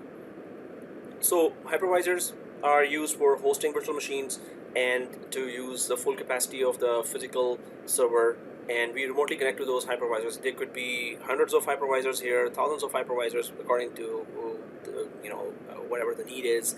And in large companies you would see a lot of physical servers. So one hypervisor on one physical server is there, and then virtual machines you deploy on top of the hypervisors. We're going to do that step by step. We're going to create our whole environment step by step, one by one. We're going to understand each and everything when we are doing that, and what are the terminologies, whatever terminologies are coming our way, we're going to deploy those. we're going to understand and deploy those as well. But for now, if we have talked about this, so install and configure Esxi hosts. So hypervisors are, the software of hypervisor is deployed on a physical host, physical server. So that's what they're referring to as Esxi hosts, which are just these physical servers on top of which you're going to install a very small, it has a very small footprint. It's a light software. It does not require a lot of RAM, CPU storage for its own running, so it could provide those critical hardware resources to the virtual machines that it's going to host. Now these virtual machines obviously has your company's most critical asset, and that is the application that it's going to be deploying. So app, and that application is running that company. The data inside the application is the critical data that is running the company or earning company millions of dollars. If it's a hospital, so that application is running that hospital, and all doctors, nurses, and patient records are there as well. Doctors are connecting to that, right? So this application must work and continue to work. So for that, we need to understand the underlying platform. How are the high availability and disaster recovery features implemented? What they can do and cannot do. So that's why we're trying to go for this course. Now, this is just talking about install and configure Esxi hosts. So what we're going to do is we're going to, in the next class, we're going to be installing creating our, well, I'm going to give you a detail of the whole environment, the way we're going to create that in our machines. But we're going to be deploying the hypervisors. We're going to be remotely connecting to that hypervisors. We're going to try to check what are the main components of a hypervisor. How does it work? So this is what the slide says: install and configure Esxi hosts or the Esxi hypervisors. So hosts are physical machines on top of which you need to deploy a hypervisor. And then it says that deploy, the other objective of the course is to deploy and configure Vcenter server appliance. So this whole course is revolving around this software called Vcenter, and the main purpose of this software is to centrally manage the whole environment, right? So if we have this machine here, now you would have according to whatever type of underlying hardware is available in terms of CPU, RAM, so we would deploy as many machines, right? So one of these machines actually will have this appliance installed. When we talk about, first of all, what is vCenter, then the second thing is, why is this word appliance connected to this? So vCenter, first of all, is the central enterprise grade application which controls your hypervisors, which controls all your virtual machines, which controls the storage of your network, the RAM, CPU, and the networking features of your environment. Suppose there are 200 of these physical servers. I just created 3 here, right? Suppose there are 200 of these physical machines. Each physical host, we can just call it Esxi host. Each Esxi host has maybe 20 virtual machines, right? And there are 200 of those, right? So 2000 virtual machines. So that's a big environment. And you need to have a central software, a vCenter, that needs to control, that needs to offer those tools that help us control this whole environment. Now, we will first install the hypervisors. We're going to try to understand ins and outs of an hypervisor, the major components, the main components of a hypervisor, and then we're going to deploy one of the virtual machines inside these hypervisors, and this virtual machine will have that application, the vCenter server appliance. This is also called Vcsa. So as I said, the whole course revolves around the Vcsa or vCenter server appliance. And what does it do? It controls centrally all the virtual machines, controls all the hypervisors, controls the networking, storage, and compute. What is compute? Compute is CPU and RAM, right? So all aspects of your VMware environment are handled centrally, managed, maintained centrally by this application called Vcenter. So all the features of Vcenter needs to be learned. That's the main purpose of this course. And it has expensive license, so all the big companies would have that Vcenter there, and they would expect you to know that the ins and outs of Vcenter environment, right? So what is the Vcenter application really offering? We need to know all that. So the whole course is all about how Vcenter really controls the whole VMware environment, right? Now when we say appliance, so okay, if I go back to this slide here, it says deploy and configure Vcenter server appliance. So Vcenter server, okay, it's an enterprise grade application, but what is this appliance? Is it in a physical appliance, like a physical server? We may have seen those appliances that we've been supposed to Citrix Gateway. If you get that as a physical appliance, so it looks like a rack server as well. But this is appliance is just a software that is already installed in a virtual machine. In a virtual environment, when we talk about appliance, so some software is installed in a virtual machine on top of either a Linux operating system or a Windows operating system, and it's already pre-installed, and it's a virtual machine inside which it is installed. So Vcsa and some kind of OS underneath is there, and this is the app, this is application, this is operating system, and the whole virtual machine. So this is called appliance. So appliance would be any pre-installed software deployed inside a virtual machine would be called an appliance. So you can have if you have heard about load balancer, like F5 company makes load balancers, so that load balancer's virtual or software version can be deployed or pre-installed in an application on top of a Linux operating system, and then you could just simply connect to that machine and use that software. So appliance is any software pre-installed on top of an operating system inside a virtual machine.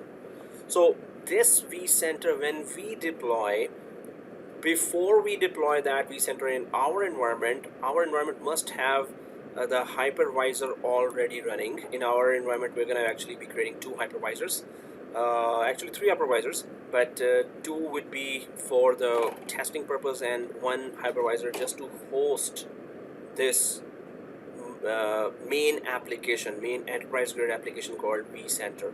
So main thing to know is it's controlling the whole environment. This certification revolves around this Vcenter enterprise grade application. So deploy and configure Vcenter server appliance.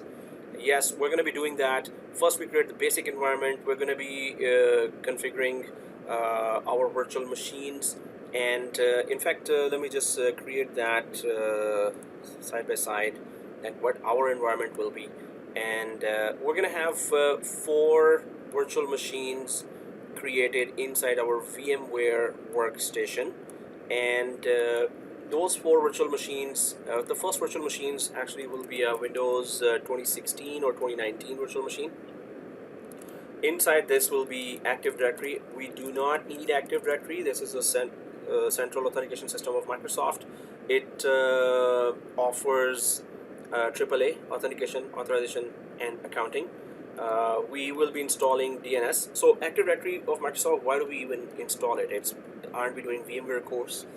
Isn't VMware on top of a Linux OS? Actually, it's a Photon Os, which is part VMware code and part Linux.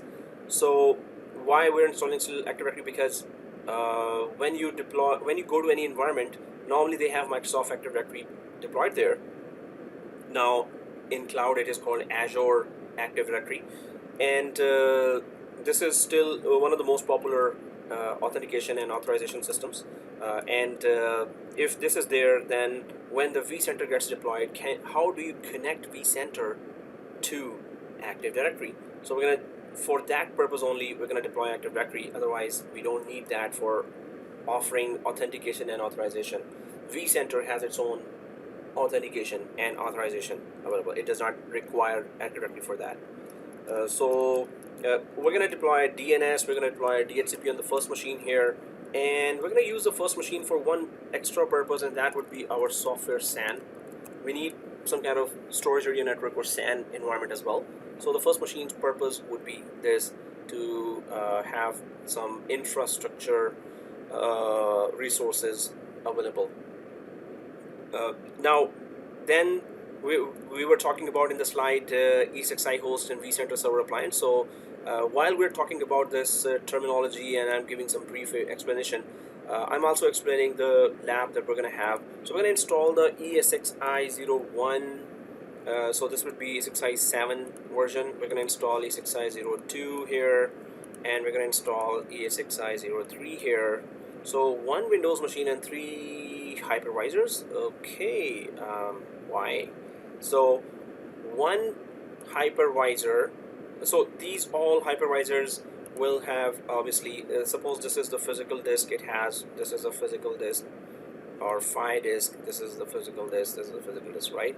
And I'll just put that as PHY disk. And on those physical disks, the first one will have the Windows operating system with infrastructure services like DNS and DHCP and Active Directory. Even if you don't install it, doesn't really matter, but the software SAN that we will deploy. And the others will have this operating system. I might just want to understand for the lab environment. Now, what are the physical partitions you require on your hard drive? Like, as of now, I have 2 partitions. So you want me to create one single partition, or there's like 2 partitions? As of now, I have 2 partitions. So you want me to create one single partition, or there's like? Well, if you have 2 partitions and the yeah, so I'll just explain you. I have like a 150 GB partition for the primary OS and all that, and I have like a 350 GB secondary partition. I have like a 150 GB partition for the primary OS and all that, and I have like a 350 GB secondary partition. On top of SSD, right? Yeah. Okay. Okay. 350 is good enough. Yeah. So try to create everything on the second partition. Okay. Got it. Okay, so here we're gonna go for hypervisor. We're gonna deploy hypervisor on these machines. Control C. So it will be here, hypervisor here, and hypervisor here. Now, 3 hypervisors. Why? Because hypervisors, one purpose we know is to host virtual machines. So on top of that, we're gonna have virtual machines here. So why 3? Because one hypervisor will be keeping our king. Well, what did I just say? King? Who's king here? So keeping our Vcenter. So this one hypervisor, we want to keep it up and running all the time, because from here, inside this hypervisor, we're going to have virtual machine or an appliance with a pre-installed software. So we're going to have a Vcsa here. Vcsa7, Vcenter server appliance. So the Vcenter will be living as a virtual, inside a virtual machine that is living on top of one hypervisor. So that one hypervisor we cannot afford to restart or shut down, while in order to understand many of the high availability and disaster recovery features, we need to actually do some testing, and those testings may require restarting or shut down, or actually intentionally crashing a hypervisor as well, just to check that, like Vsphere high availability, HA, Vsphere DRS, and fault tolerance. Those advanced features, we need to not only implement them, but we need to check that, suppose we crash the hypervisor, does the virtual machine fail over to its partner machine on the other hypervisor, right? So we need some testing environment which we can actually crash whenever we want, or restart for maintenance or management, while we don't want that machine, that physical host, Esxi host, to be, we don't want that to be restarted, because from here we're controlling the environment. From this vCenter, we're just managing everything about the rest of the environment, right? Including its own. Sorry to interrupt. So initially the first Esxi01 would be controlling the other ESXIs, correct? Okay, got it. 01 would be controlling the other SXIs, correct? Exactly, yeah. Okay, got it. Wherever you put the VCSA, suppose I decide to put later, oh, I want to put this virtual machine here. I'm going to migrate it from here to there. Suppose this is a big RAM. We just got it new hardware and it's better. We can move this machine anywhere we want. But overall, we need 3 and we need 2 for testing. And yes, 1 will be from where we're going to control the whole thing. Okay, so but the first one we're going to try to dedicate it, although we can move this virtual machine to whichever we want with the help of a feature called vMotion. vMotion just means that your virtual machine is working and you decide to move or migrate it from one physical host to another physical host. So these are all physical hosts, right? And these are the virtual machines on top of that. So anyway, yes, Esxi 1 we will dedicate it for this, because Esxi 2 and 3 we will keep it for testing and crash testing as well, our virtual machines when we deploy some of the advanced features in the cluster. So 4 machines will be there. 1 will be Windows machine. This could also be a Linux machine if you're experts in Linux. Well, I'm a Windows guy, although I've worked on Linux as well. So it doesn't matter whichever you want, but one that has DNS, that is providing some infrastructure roles, features, DNS, DHCP, and software SAN. So 1 virtual machine, Windows, and the 3 are Linux, or actually VMware Esxi Hypervisors, and one of them will have the Vcenter or Vcsa, that is control. This virtual machine is controlling the whole environment, and this virtual machine can be moved here or here as well. We'll just keep it for our own training purpose. We're going to keep it on Esxi 1. That Esxi 1 then better not go down, or that it better be available all the time. We're going to talk about that too. How about in production environments, in the companies, how do you maintain that? Suppose this goes down, this hypervisor goes down, it takes down its virtual machines with it, right? Unless we have put some high availability options or features there, then its partner machine could be placed here as well. We're going to talk about all that, but right now this is how it will look like when we start our environment. There used to be till 6.5, so we normally have previous versions as well. So there was VMware Vsphere. Normally Vsphere is a marketing name. Vsphere is just a flagship product of VMware.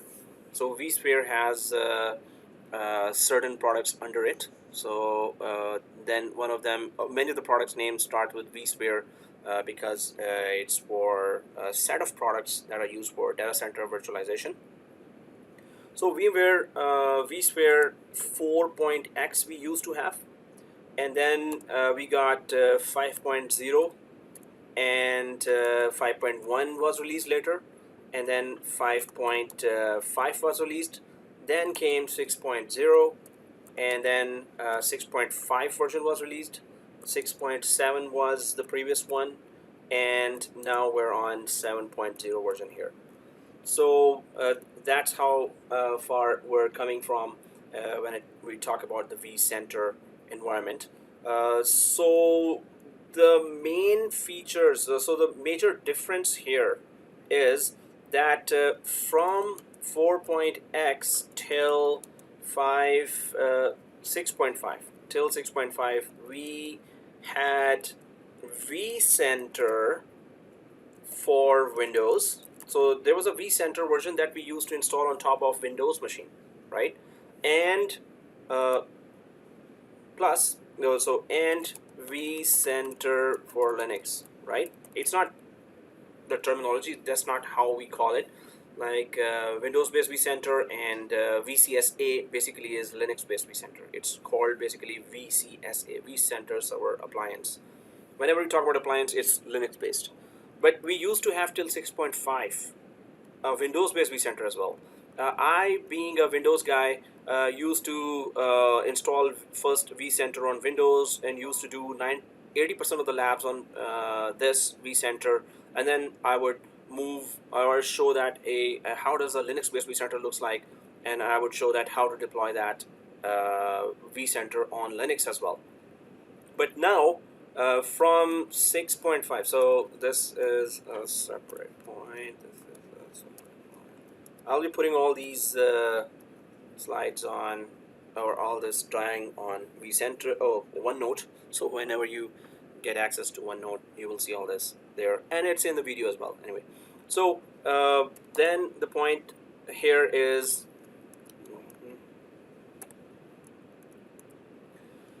so it's for Linux. So from 6.7 and now 7.0, the Vcenter software or enterprise grade application, enterprise big grade application is only coming as Vcsa.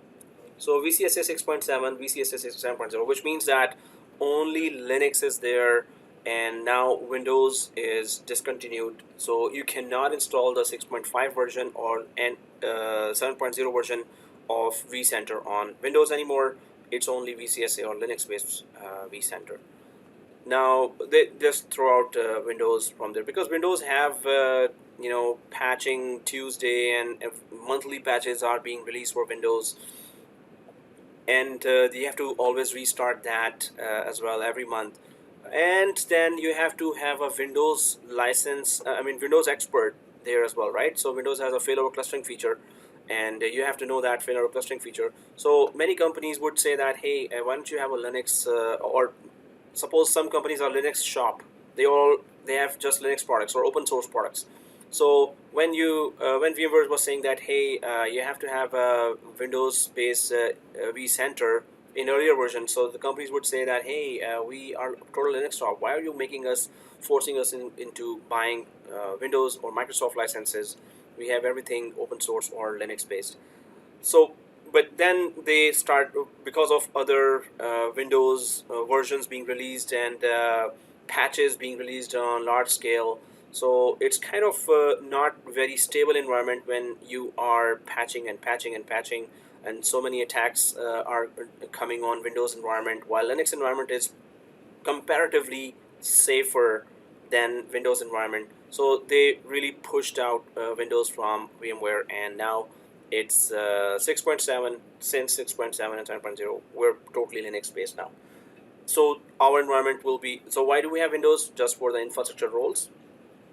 Suppose you want to go for infrastructure roles for Linux here as well, then yes, you can deploy Linux here as well if you're a Linux expert. So that I'm just going for Windows based for DNS and DHCP.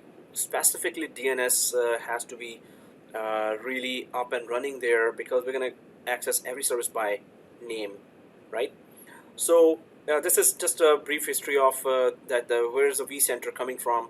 And it used to be Windows based and Linux based, and now Windows is totally gone and it's just Linux based. And when we say Linux based, so till 6.0, okay, till Vcenter 6.0, the hypervisor and Vcenter. Well, the hypervisor, okay, till 6.0, I'll just put it back to, it was not, Vcenter, Vcsa, sorry. Okay, let me just put it like this, Vcsa.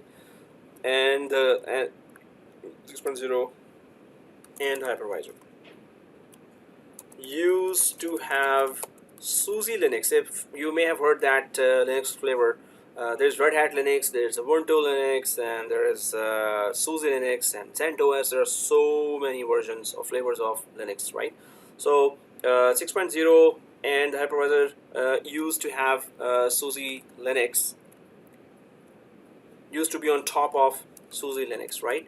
And but from 6.5, then 6.7, and now 7.0, VMware came up with their own underlying OS called Photon Os, which is part VMware code and part Linux code, right? So many of the Linux commands will still work on this, but it's VMware's own proprietary OS now. So VMware gets to update that. Before they were dependent on SUSE Linux, so they would ask the SUSE Linux community, and hey, when are you releasing the next patch? We're waiting for that. And SUSE Linux community will say, okay, VMware, sure, why not? No problem. Here it goes. So they were still dependent. VMware was still dependent on SUSE Linux community. And now they are not dependent on anyone for their underlying OS patches. It's just Photon Os that they work on. And they release their own patches. And unlike Windows, Microsoft Windows, patches are not that frequently released, right? It's not monthly release of patches, and there's a patch Tuesday normally in many companies there that you have to sit all night and then you have to deploy all the patches and restart the machines and hope that they restart correctly.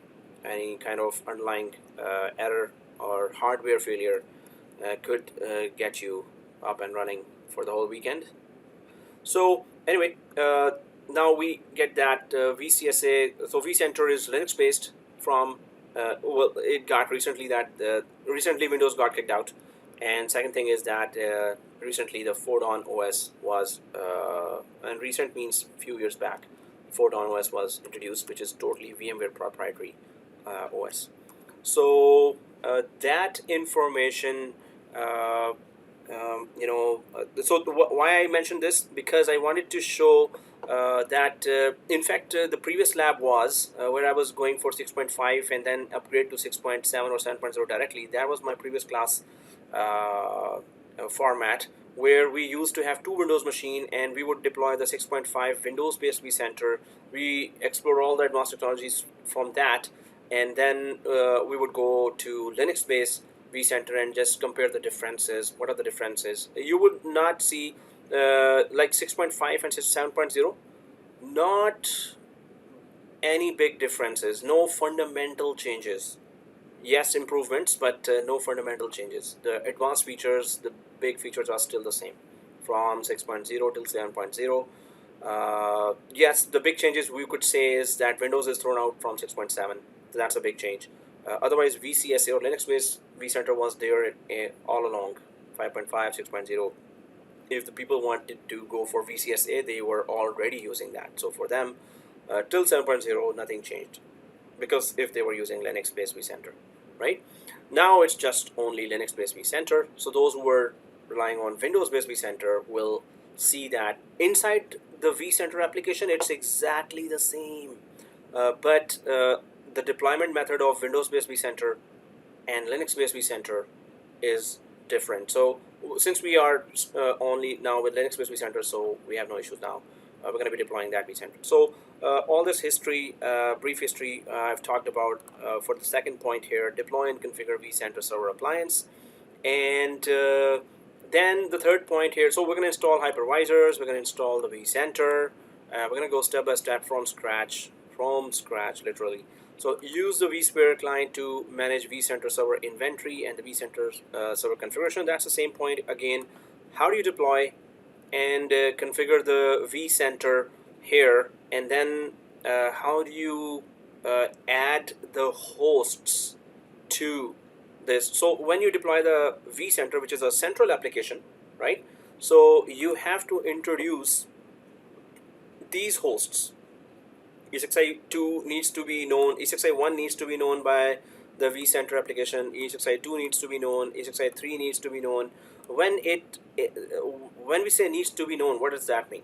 It means that you have to add, just I hope you know already, you've done it maybe millions of times, that how to join a Windows XP, Windows 7, Windows 10 to domain, Windows 8, Windows 10 to domain, right? Active Directory domain. So this is kind of that. You join the hypervisor to VMware domain, and yes, the name domain, the terminology domain is still used here in vCenter as well. In fact, when you're creating a domain here in VMware, they say that don't confuse this domain with your Microsoft domain.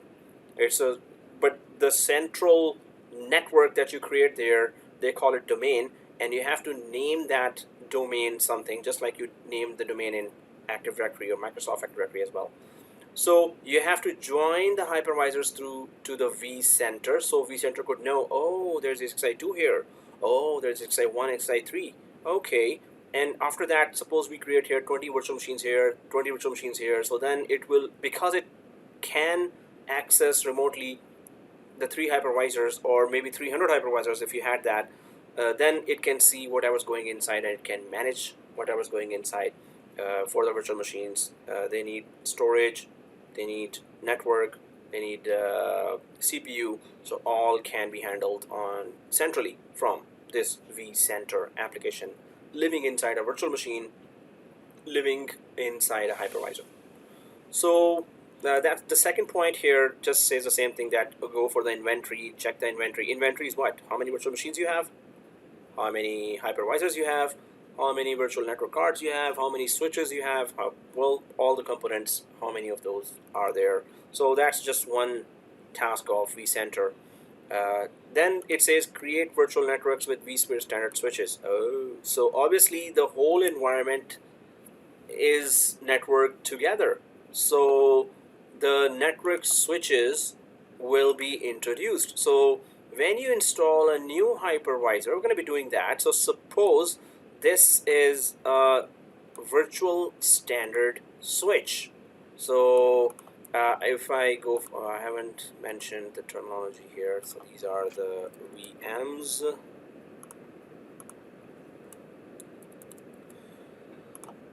And these are the VSS. Oh, what's that? Virtual Standard Switch.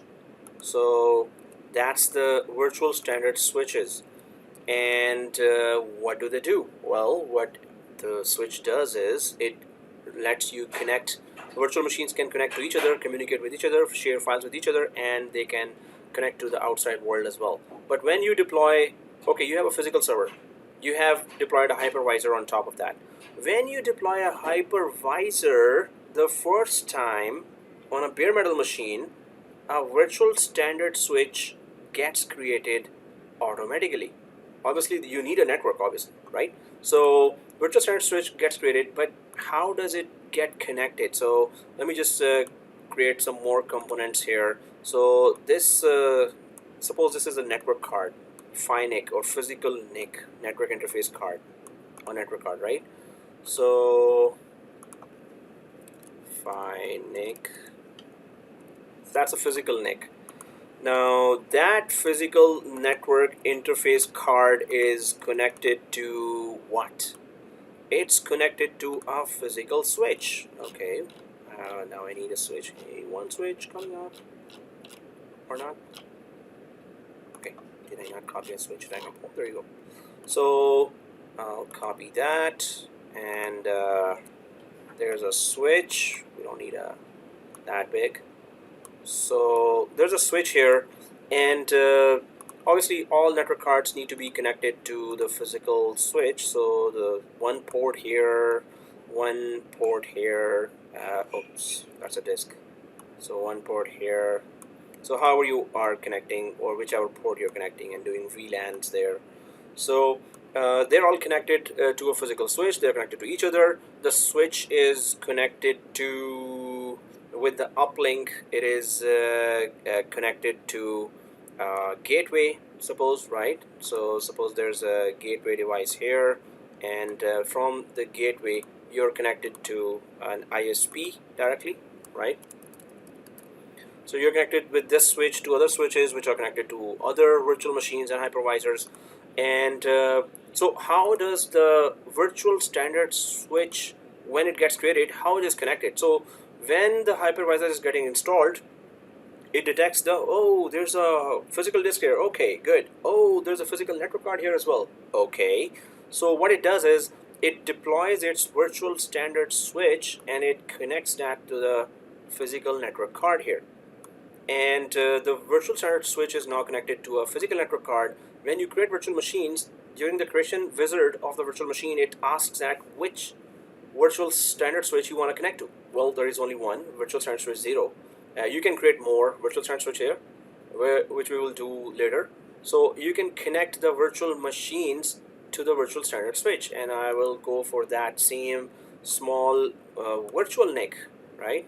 So that this is a physical NIC, but every virtual machine when you create, obviously it should have a network card as well, right? So every virtual machine has a virtual NIC, or we can just call it VNIC. So it's a virtual NIC.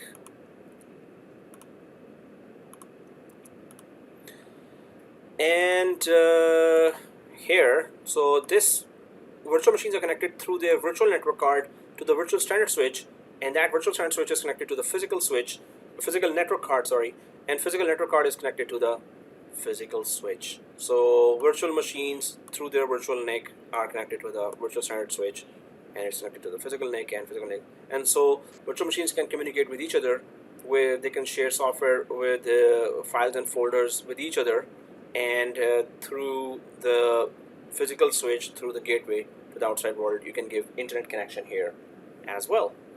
So when we talk about virtual standard switch, so we're going to spend actually one class on virtual standard switch and its all components, and what is port group, and what is VM kernel port, and physical adapters, and how do we connect. So we're going to be going for all that as well.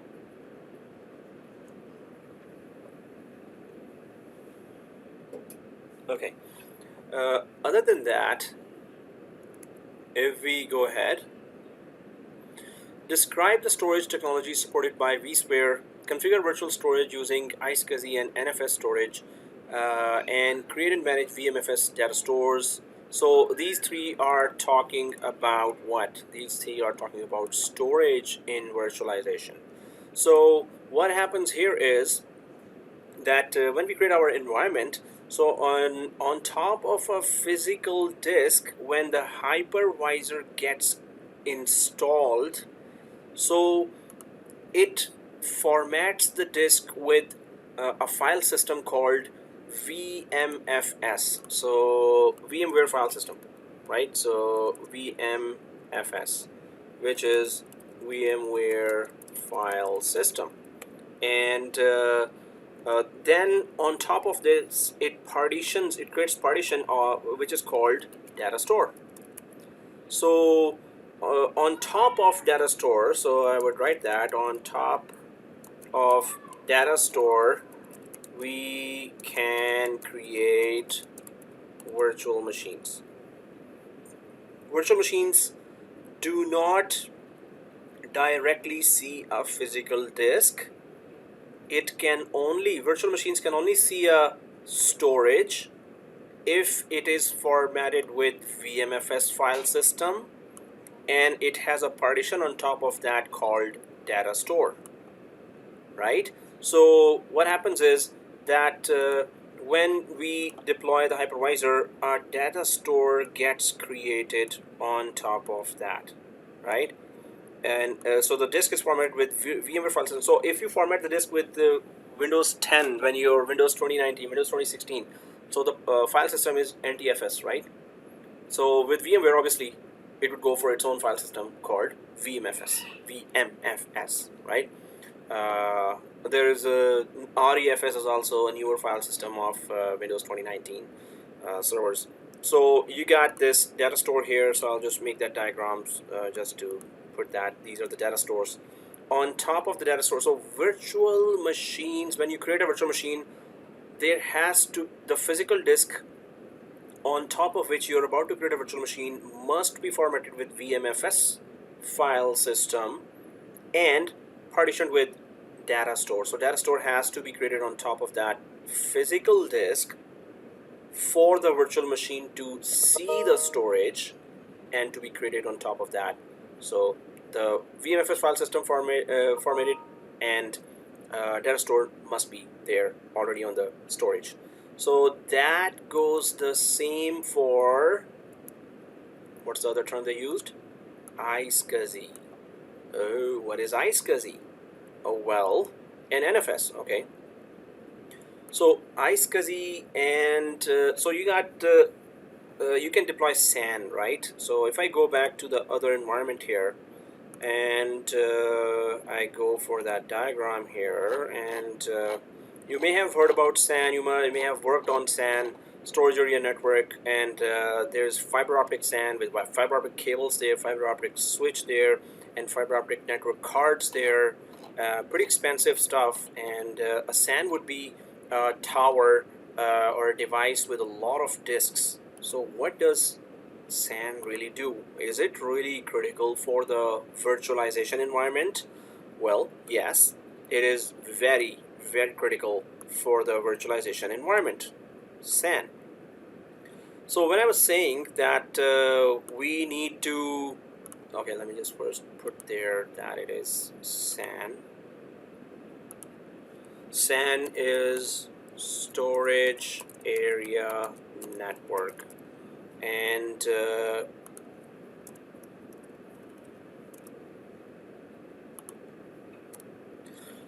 so storage area network.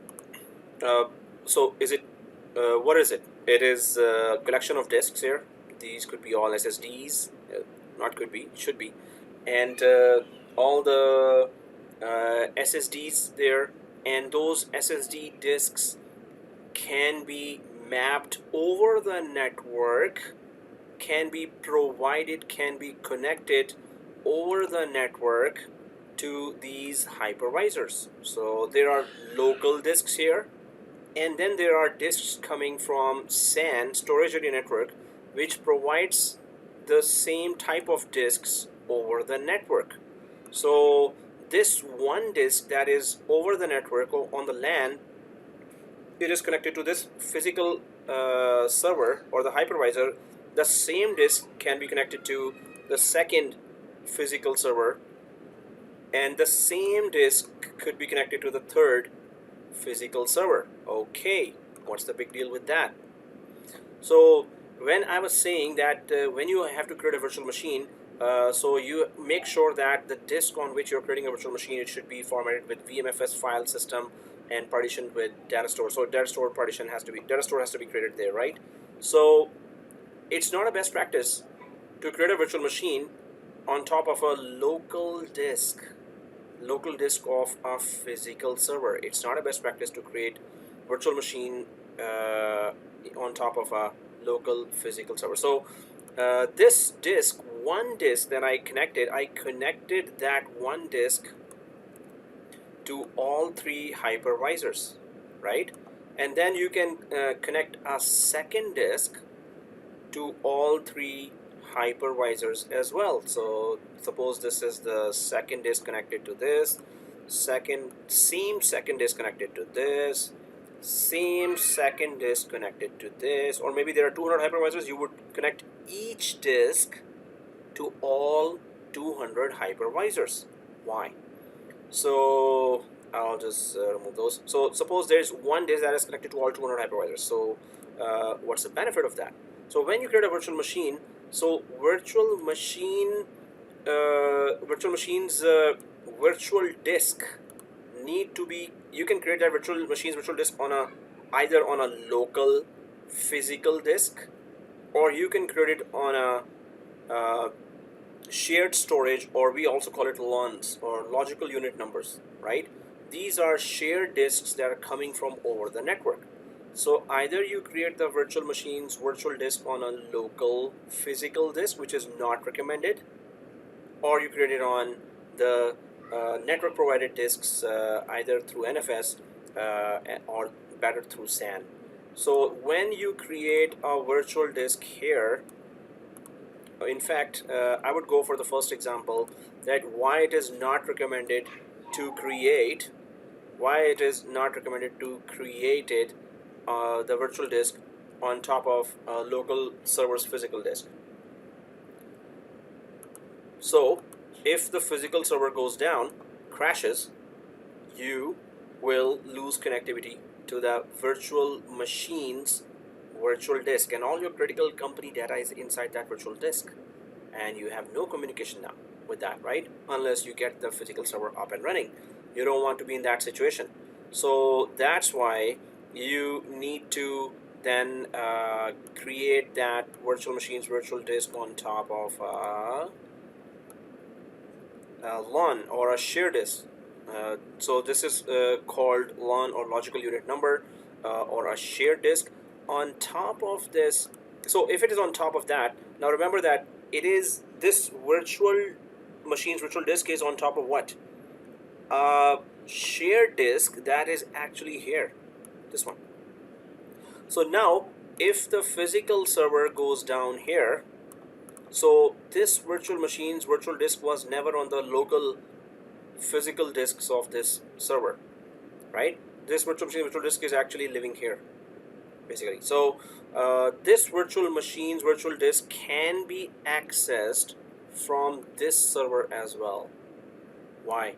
Because this server is also connected to the same disk that this server was connected to, and this server is also connected to the same disk that this server was connected to. So this disk is mapped over the network to this server, to this server, to this server. When you place a virtual machine's virtual disk on this shared disk, then you can access it from this server as well. You can access it from this server as well, because all three servers are connected to the same disk here. So the main first benefit is, or many of the benefits, one of the many of the benefits is that when you have a shared disk, the server goes down and you still are working. You are still running your show. You're still running your application, right? Well, that's the one thing. Second thing is that if you have created a virtual machine, well, you have created a virtual machine now, lots of virtual machines, and you follow the best practices. You have a SAN environment. You have mapped a lot of disks here. When I was in one of the banks there, so we had email server called Exchange servers, and we had 56 of those, and all Exchange servers had more than 200 disks. Now, how can you have long list of physical disks that can go up to 200 in a physical machine? I haven't seen it or heard it, but it could be there. Technology advancements are there. I've heard one of my students saying that, oh yeah, we have one IBM machine that can take 60 disks, physical disks, and trays come out and you can keep on putting more disks there, and it's actually a server. But I haven't heard about 200 disks or maybe 300 disks. A physical server having a capacity of putting 300 disks there. So you can have mapped those disks, and they could be hundreds of disks. When you connect to that server to which 300 disks are mapped, when you go inside the my computer or this PC, you would see a very, very long list of disks there. So it would look like as if they are all local disks, but they are actually mapped from over the network. So the first benefit is, if the server goes down, the virtual machine's virtual disk is still available, accessible from other servers. Second benefit is that when you have a virtual machine whose virtual disk is created on top of a shared SAN LUN or shared disk, so the second benefit is what? It's the migration. You want to migrate a virtual machine. Suppose there are these virtual machines are running here, running, and this is a file server, this is a SQL server, this is a web server. So many users are connected to each of these virtual machines, and suddenly this is suppose it's also a file server, and users of this server are saying that, oh, I cannot access anything. I mean, like it's so slow, the performance is so degraded, I cannot access, or when I open a file, it just takes unacceptably long time to open, right? So you then investigate and you come to the server. Oh, okay, so there's so many users connected to each virtual machine, so it has slowed down the server. The RAM and CPU are at 90% on this physical server. Then you investigate further. Oh, this server has actually 60% of CPU and RAM available, and there are very less machines here. So you decide that, okay, let me just vMotion the machine. What is vMotion? vMotion means that you migrate this machine over the LAN from one physical server to another physical server. You migrate that, right? So this is another benefit, that virtual disk must not move. Only the virtual machine and memory contents of the virtual machine moves to the other server. So then it moves real fast, because that's a very small amount of data that needs to move over the LAN.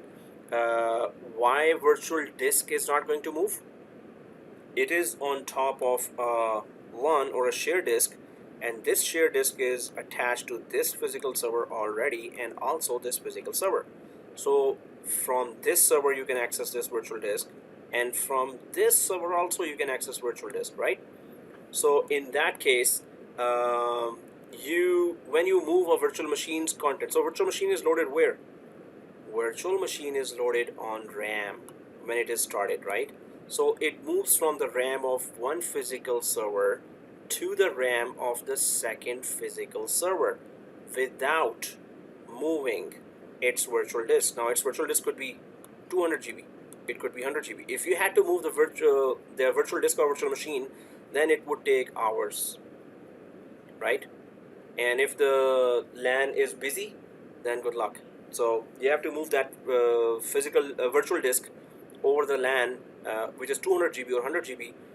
It would take a long time, or it would drop data, and you won't be able to do that during peak times, busy times over the network, right? So virtual disk must not move. For that, the vMotion feature is there.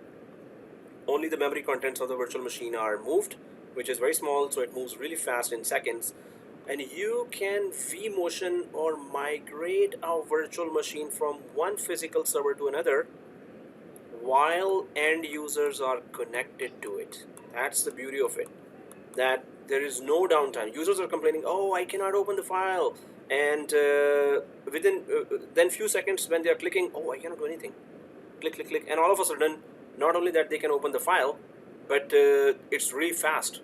So when there was a few seconds of freeze time there, that is the time when the virtual machine was being migrated, and as soon as it reached on a server that has enough CPU and RAM, and it did not lose its connectivity with the virtual disk. As soon as it reached here, it is again connected in milliseconds to that disk. From it has a cutover from this machine connected to this virtual disk through the server, and it will just when it moves here, it will connect through this server to that virtual disk right away. So the end users, while they are working, you vMotioned or migrated the machine from one physical host to another, and a few seconds of frozen screen the end users see, and then they start working, and this time they're working real fast because now you've moved the machine on a physical host that is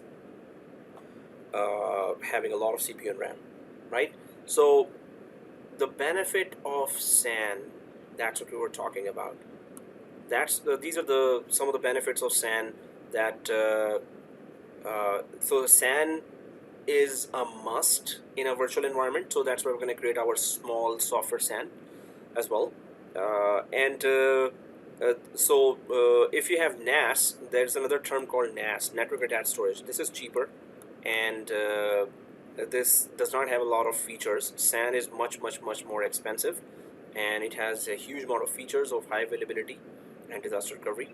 But in both cases, SAN and NAS, you are connecting remotely the disks, offering the disks over the network to the machines. So when the virtual machines are through these physical machines, when the virtual machines are created, they can be created not on the local disk, they should be created on shared disks over the network. So when the physical host goes down, the virtual machines will not be affected. The virtual disks will not be disconnected. Well, virtual machines will be available, highly available, because of SAN. So that's the purpose of introducing SAN there, and the storage. They also talk about what? They also talk about NFS. So this is network file system. This is Linux-based file system. So what you can have a NAS, which is basically working on NFS. You can have a Linux machine-based, or you can go to any computer shop, right? And you can purchase network attached storage, which is like an enclosure with 6 disks or 10 disks, and they are paired with RAID 1. So you can just purchase that from any computer shop near you. So the thing is that big companies would go for SAN. And when we talk about SAN, there's iSCSI SAN. iSCSI. So iSCSI SAN, and then there is fiber optic, right? Fiber. So when we talk about fiber, this is we're talking about really expensive stuff. So fiber optic would be all this, right? Fiber optic cables, this speed is very good, very high bandwidth it offers, very less collisions of data it offers, and but you need to purchase all that. SAN separately is expensive. Then if you're connecting it, the backbone of that is if fiber optic, then obviously it's going to be even more expensive. So when you're connecting a disk from here over the network to a physical machine, so this physical machine must have fiber optic compatible network cards, and then the fiber optic switch should be purchased, and then fiber optic cables should be there, and the SAN should have. SAN always normally have fiber optic compatibility, but it's going to be expensive, plus it's going to be really fast. While iSCSI, then we talk about iSCSI. So iSCSI is for Ethernet network. So if you have which is our common network, right? Ethernet cables there, Cat5, Cat6, Cat6e. So those Ethernet cables based network, if you have, then you go for iSCSI. Obviously you won't it would be slow, but if you have your company has very less budget, then this is for you, for that company, right? So that's why it's saying iSCSI. Obviously we're going to be creating an iSCSI SAN network connection in our lab. So if we go ahead to this create and manage VMFS, we already talked about that. This is the file system through which we will format the physical disk, and VMFS file system has to be there.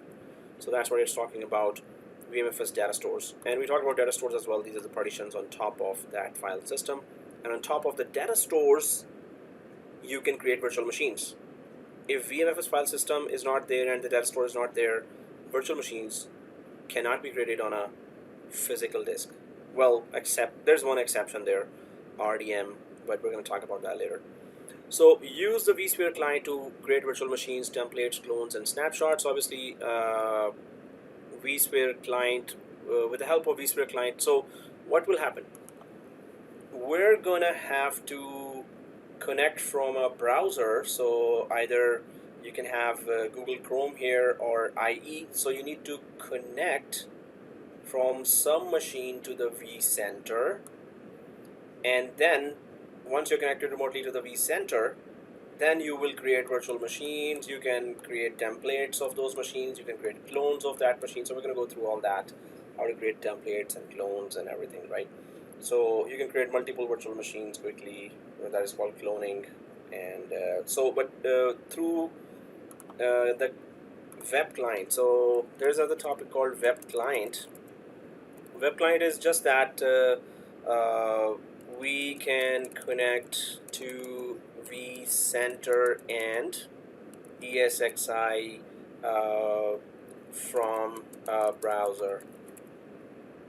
So that's called web client. There used to be a Vsphere client or a software-based client, but they discontinued it, and now there's a web client. In web clients, there were two types.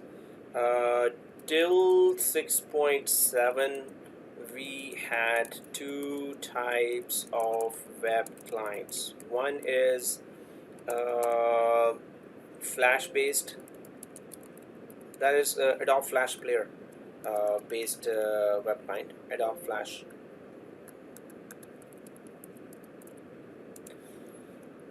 Based, and then the other one now in 7.0 is available is HTML5 based. This is also called Light client, and it does not need any add-ons. So Flash Player based client was fancy, and you could see all the whole environment. You were dependent on the Flash Player in the browser to be working fine. Now HTML5 based, you can run it from any browser, and you don't need any add-ons. When we connect, you will understand then what I mean by that. But right now, there's only HTML5 based. So from 7.0, there is only HTML5 based web client. What is a web client? You want to connect to the Vcenter, you need a web client. You want to connect to the hypervisor, you need a web client. How does it work? You just put a URL there, and if the URL is of Vcenter in the browser, then it will connect to the Vcenter.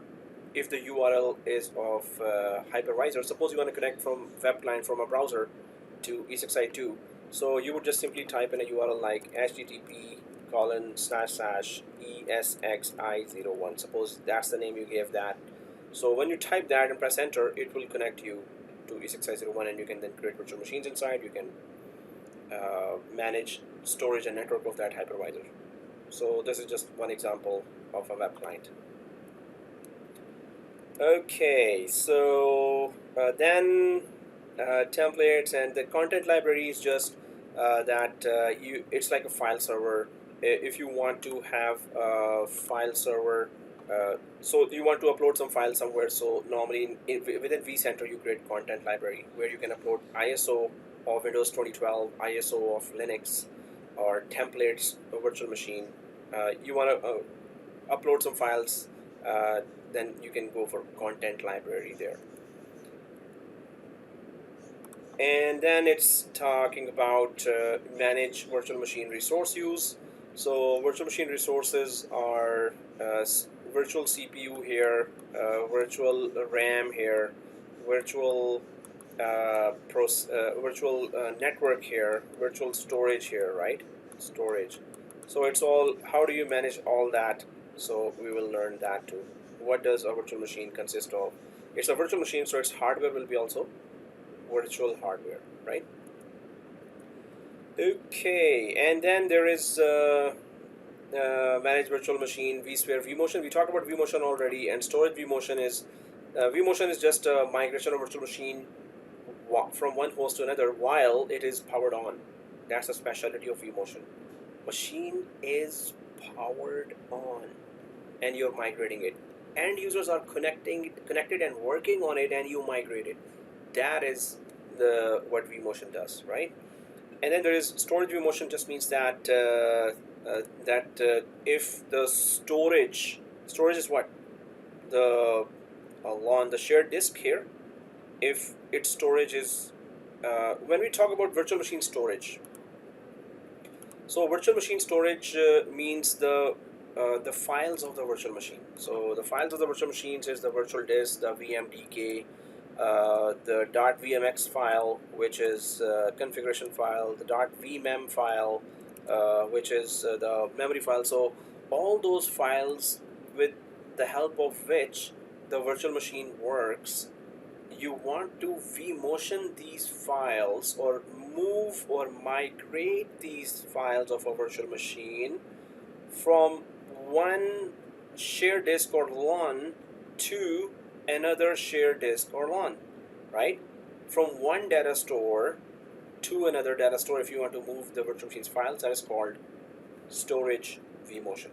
Whenever we talk about virtual machine storage, that is those files with which the virtual machine is powered on and working. It depends on those files. So other than that, we create and manage a Vsphere cluster that is enabled with Vsphere HA and DRS. So HA and DRS are one of the most, these are the advanced features or high availability features there. And HA is high availability, right? High availability. And DRS is distributed resource scheduler. Okay, so what do they mean? So high availability or HA is when there are so many virtual machines here, right? So there are 10 or 20 virtual machines on Esxi 2 here. The Esxi 2 host crashes for some failure, because of some failure. So what happens is, if it crashes, then the virtual machines will be disconnected right away. That's the first thing that's going to happen. Second thing is, these virtual machines were actually living on a SAN. They were not on a local disk. So these virtual machines will be restarted quickly on the other hypervisor, either this or that, whichever hypervisor, other than the crash, obviously. So the HA lets virtual machines be restarted on the other hypervisor, so you don't really lose connectivity for long hours when the host goes down. You don't lose connectivity for the long hours, right? So the only downtime is the time it takes to start on the other hypervisor. So that's HA. It restarts your machines right away on the other hypervisors. DRS is that if your virtual machine is having degradation of performance, it's really slow, and you want this machine to be moved right away to some host that has more CPU and RAM, right? So what we can do is, if suppose there's no DRS, so what we will do, we will investigate, oh, okay, this host has more CPU and RAM, okay, I'll just vmotion the machine myself manually. But what DRS does is, it does that automatically. It every 5 minutes DRS checks, okay, this machine is having very less CPU in this host, and it analyzes also, oh, this host has 40%, 50% of CPU and RAM available. This host has only 10% CPU and RAM available. Okay, my analysis say, if I migrate this machine to this one host, then this machine will have better performance. So DRS does all that automatically, right? So it will analyze that. It will at once vmotion the machine from the host that has less CPU and RAM to a host that has more CPU and RAM, giving virtual machine a very, very good performance. So it automatically does that. Suppose on that host there were other virtual machines transferred as well, and all of a sudden this host is left with very less CPU and RAM. It will every 5 minutes it analyzes, oh, this host has very good CPU and memory, so it's going to vmotion automatically to that one. So every 5 minutes it keeps on checking which virtual machine is having less CPU and RAM, and can it have more on any other host. If it finds one, it moves it right away, and end users will always have best performance available. So that's what DRS does. So HA, if the host goes down, virtual machines are effectively disconnected, there is a downtime, and it will restart on any other host, while DRS is, it vmotions on a powered on host from less performing host to the better performing host. That's DRS. Okay, if we go back here, so Lifecycle Manager. So that would be Lifecycle Manager to perform upgrades to Esxi hosts and virtual machines. Lifecycle Manager is about updates and upgrades. So patch management, we want to, suppose these Esxi hypervisors are 7.0 now, and there's a 7.3 version have been released, so you want to upgrade it from 7.0 to 7.3. So you can use Lifecycle Manager for that. Suppose this host has some patches, that VMware has released some patches for 7.0. So from Lifecycle Manager, you can deploy those patches on this Esxi host hypervisor, or on the virtual machines you need any patches, or any other area, then you can do that from Esxi, from the Lifecycle Manager. So that's patch management. In Windows and Microsoft, it is called WSUS, Windows Server Update Services, and in here VMware it is called Lifecycle Manager. It used to be called VUM, VMware Update Manager. The new name in 7.0 is Lifecycle Manager. Well, these are all the learning objectives. There's going to be much more, but these are the main ones that we need to discover. There is also fault tolerance. There is also distributed switch. We're going to be talking all about that as well.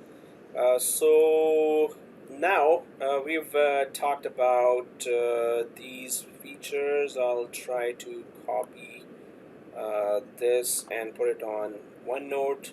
Now we're going to talk about what we will do in next class, and what should be ready in your machines And then if there are any questions, you can ask, and we meet on next Saturday, 3 p.m.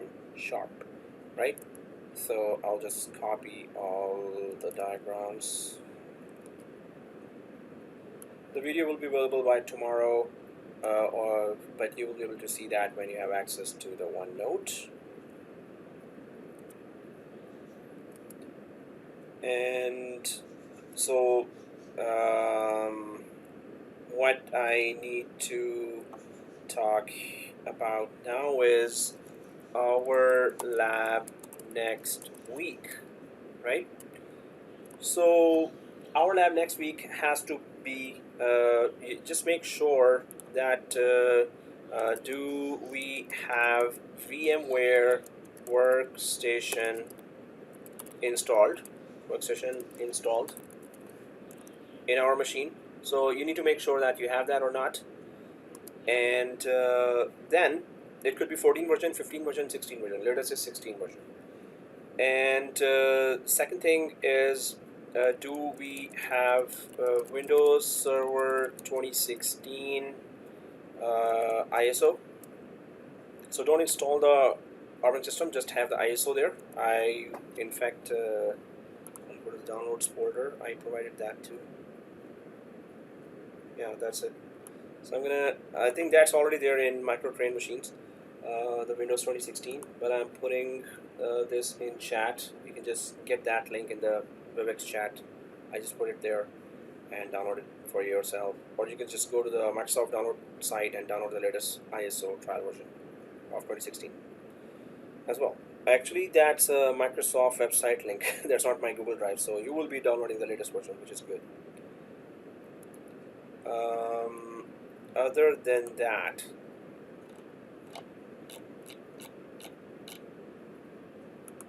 so do you have the Vcenter trial ISO and hypervisor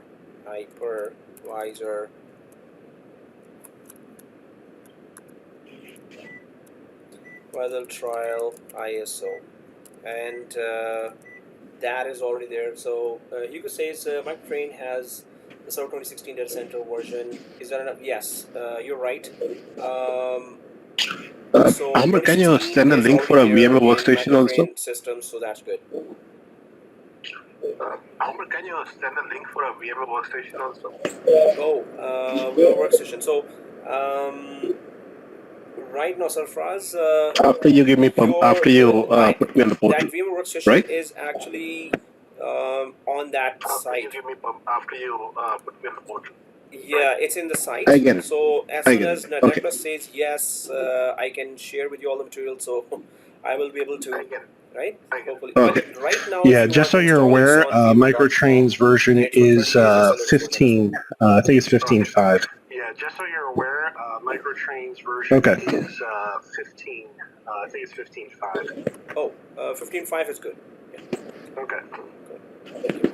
And hypervisor trial. So do you have the Vcenter server? Okay, these two software that I gave the link already. Either you can just download that yourself, or I'm going to give the same links to the microtrain tech, and he can just download it for you. If you had downloaded it by now, that's just good enough. Otherwise, it's the same thing. I'm going to ask the tech there to do. Do we have, okay, other than that, so we're going to be creating our VMware Workstation based environment. The free trial 30-day VMware Workstation latest can be downloaded from vmware.com, right? So suppose Netplus College does not inform me anything, then you can just download it from there. If you don't have it for your own machines, it's going to work fine for 30 days. And by that time, I'm sure you would have that access already. So other than that, do you have access to Netplus College OneNote So you need to check that too. And do you have access to VMware? Okay, now that I will be asking the management. It's not from your side, it's my side. You have access to VMware official student website, but these are the things that we need to finish in first 3 weeks. Student website. Okay, so Hugo says ISO great. Okay, Joseph says the Windows Data Center micro train has on their requires Windows activation key. Ouch. Oh, so Joseph, we're not supposed to install now. Okay. Right? And it's a trial version, so I'm going to show you how to install that. Yeah, we don't need the key for that. Okay. Not sure where to get the key. So yeah, but guys, we're not going to install 2016, or I don't want you to install 2016 now. We're going to install it together because I'm going to be explaining how much RAM, CPU, and storage we need to give, and there are some customized ways to go ahead and do this, right? In fact, there's a I normally call it Einstein rule, and Einstein has nothing to do with that rule. I just came up with that term to signify its importance. Okay, what is that? Einstein said, which he never did, if I no click, that's gonna be grammatically wrong. If I no click, then you no click, and this is the most basic way I can convey that. So I no click, you no click. So this means that I'm going to be configuring the whole environment from the basics. Now basics, I know you guys can install Windows with eyes closed and hands tied behind your back. Don't try that. Okay, so but you can do that, right? It's just that I'm going to customize so much that if you don't do it the way I'm doing it, you may have to repeat the whole lab again yourself, right? So if I don't go ahead, if I don't show you a customized way, and I'm going to explain each and every step. Why am I doing that?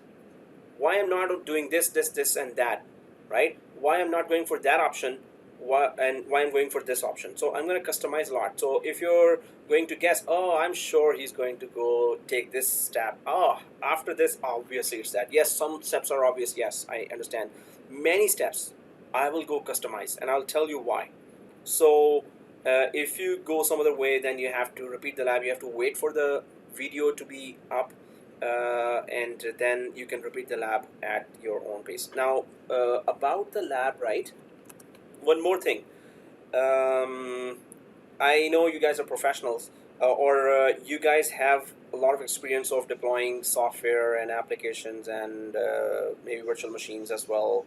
So if I normally say that to bigger classes where we do find some beginners as well, I just say that if you would require assistance every third or fourth step, then it's better to sit back and see what's going on and ask questions as well, and then follow when the video is released, and then follow the whole lab at your own pace during the week. But my preference would be that if you could follow with me, and if you're stuck somewhere, let me know, upload the picture on the WhatsApp, and I will tell you right away, and we can wait for you for like a few minutes, like 3 to 5 minutes. But if you're stuck with something that's taking longer time, then let me show you and give you a demo of the whole complicated technology, let me explain all the features of that. Because if we are waiting for anyone's, oh hey, my machine is like this, it's not going ahead, it's showing this, okay, I'm stuck. Now we can wait for you all, but then I won't be able to finish the lab. It better let me finish the lab and let you show all the advanced features, discuss in detail all the advanced features. If I don't go ahead, how can I show you the later advanced features, right? So if you're stuck, I'm there for you. I'm going to help you.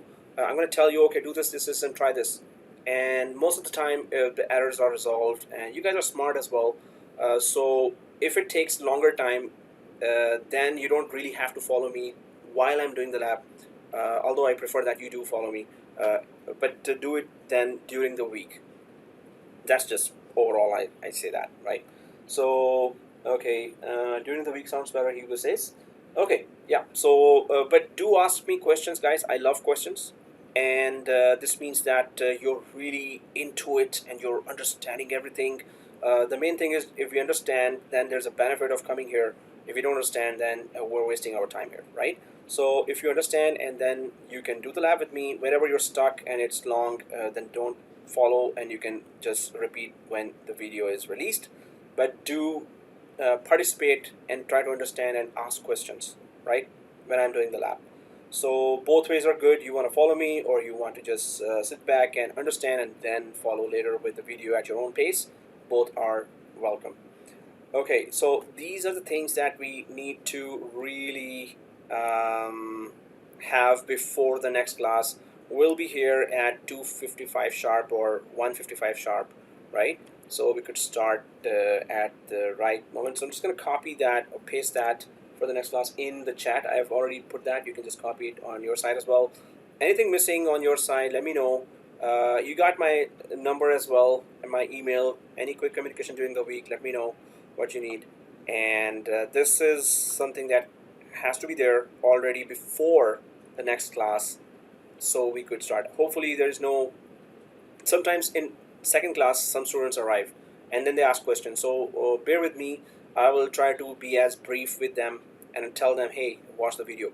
I'll try to explain some of that, so then I would just request that bear with us, and then we'll start with our lab, basic lab, and it's going to be detailed steps and explanations. So we're going to go slow first, and then we're going to go fast when it gets complicated. We're going to build the whole environment from scratch, step by step, right?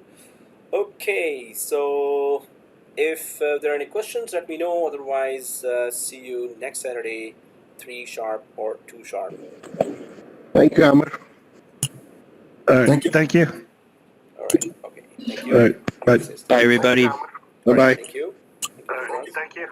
Thank you. All right, thank you. All right. Bye. Bye, everybody. All right, Bye-bye. bye. Thank you. Bye-bye.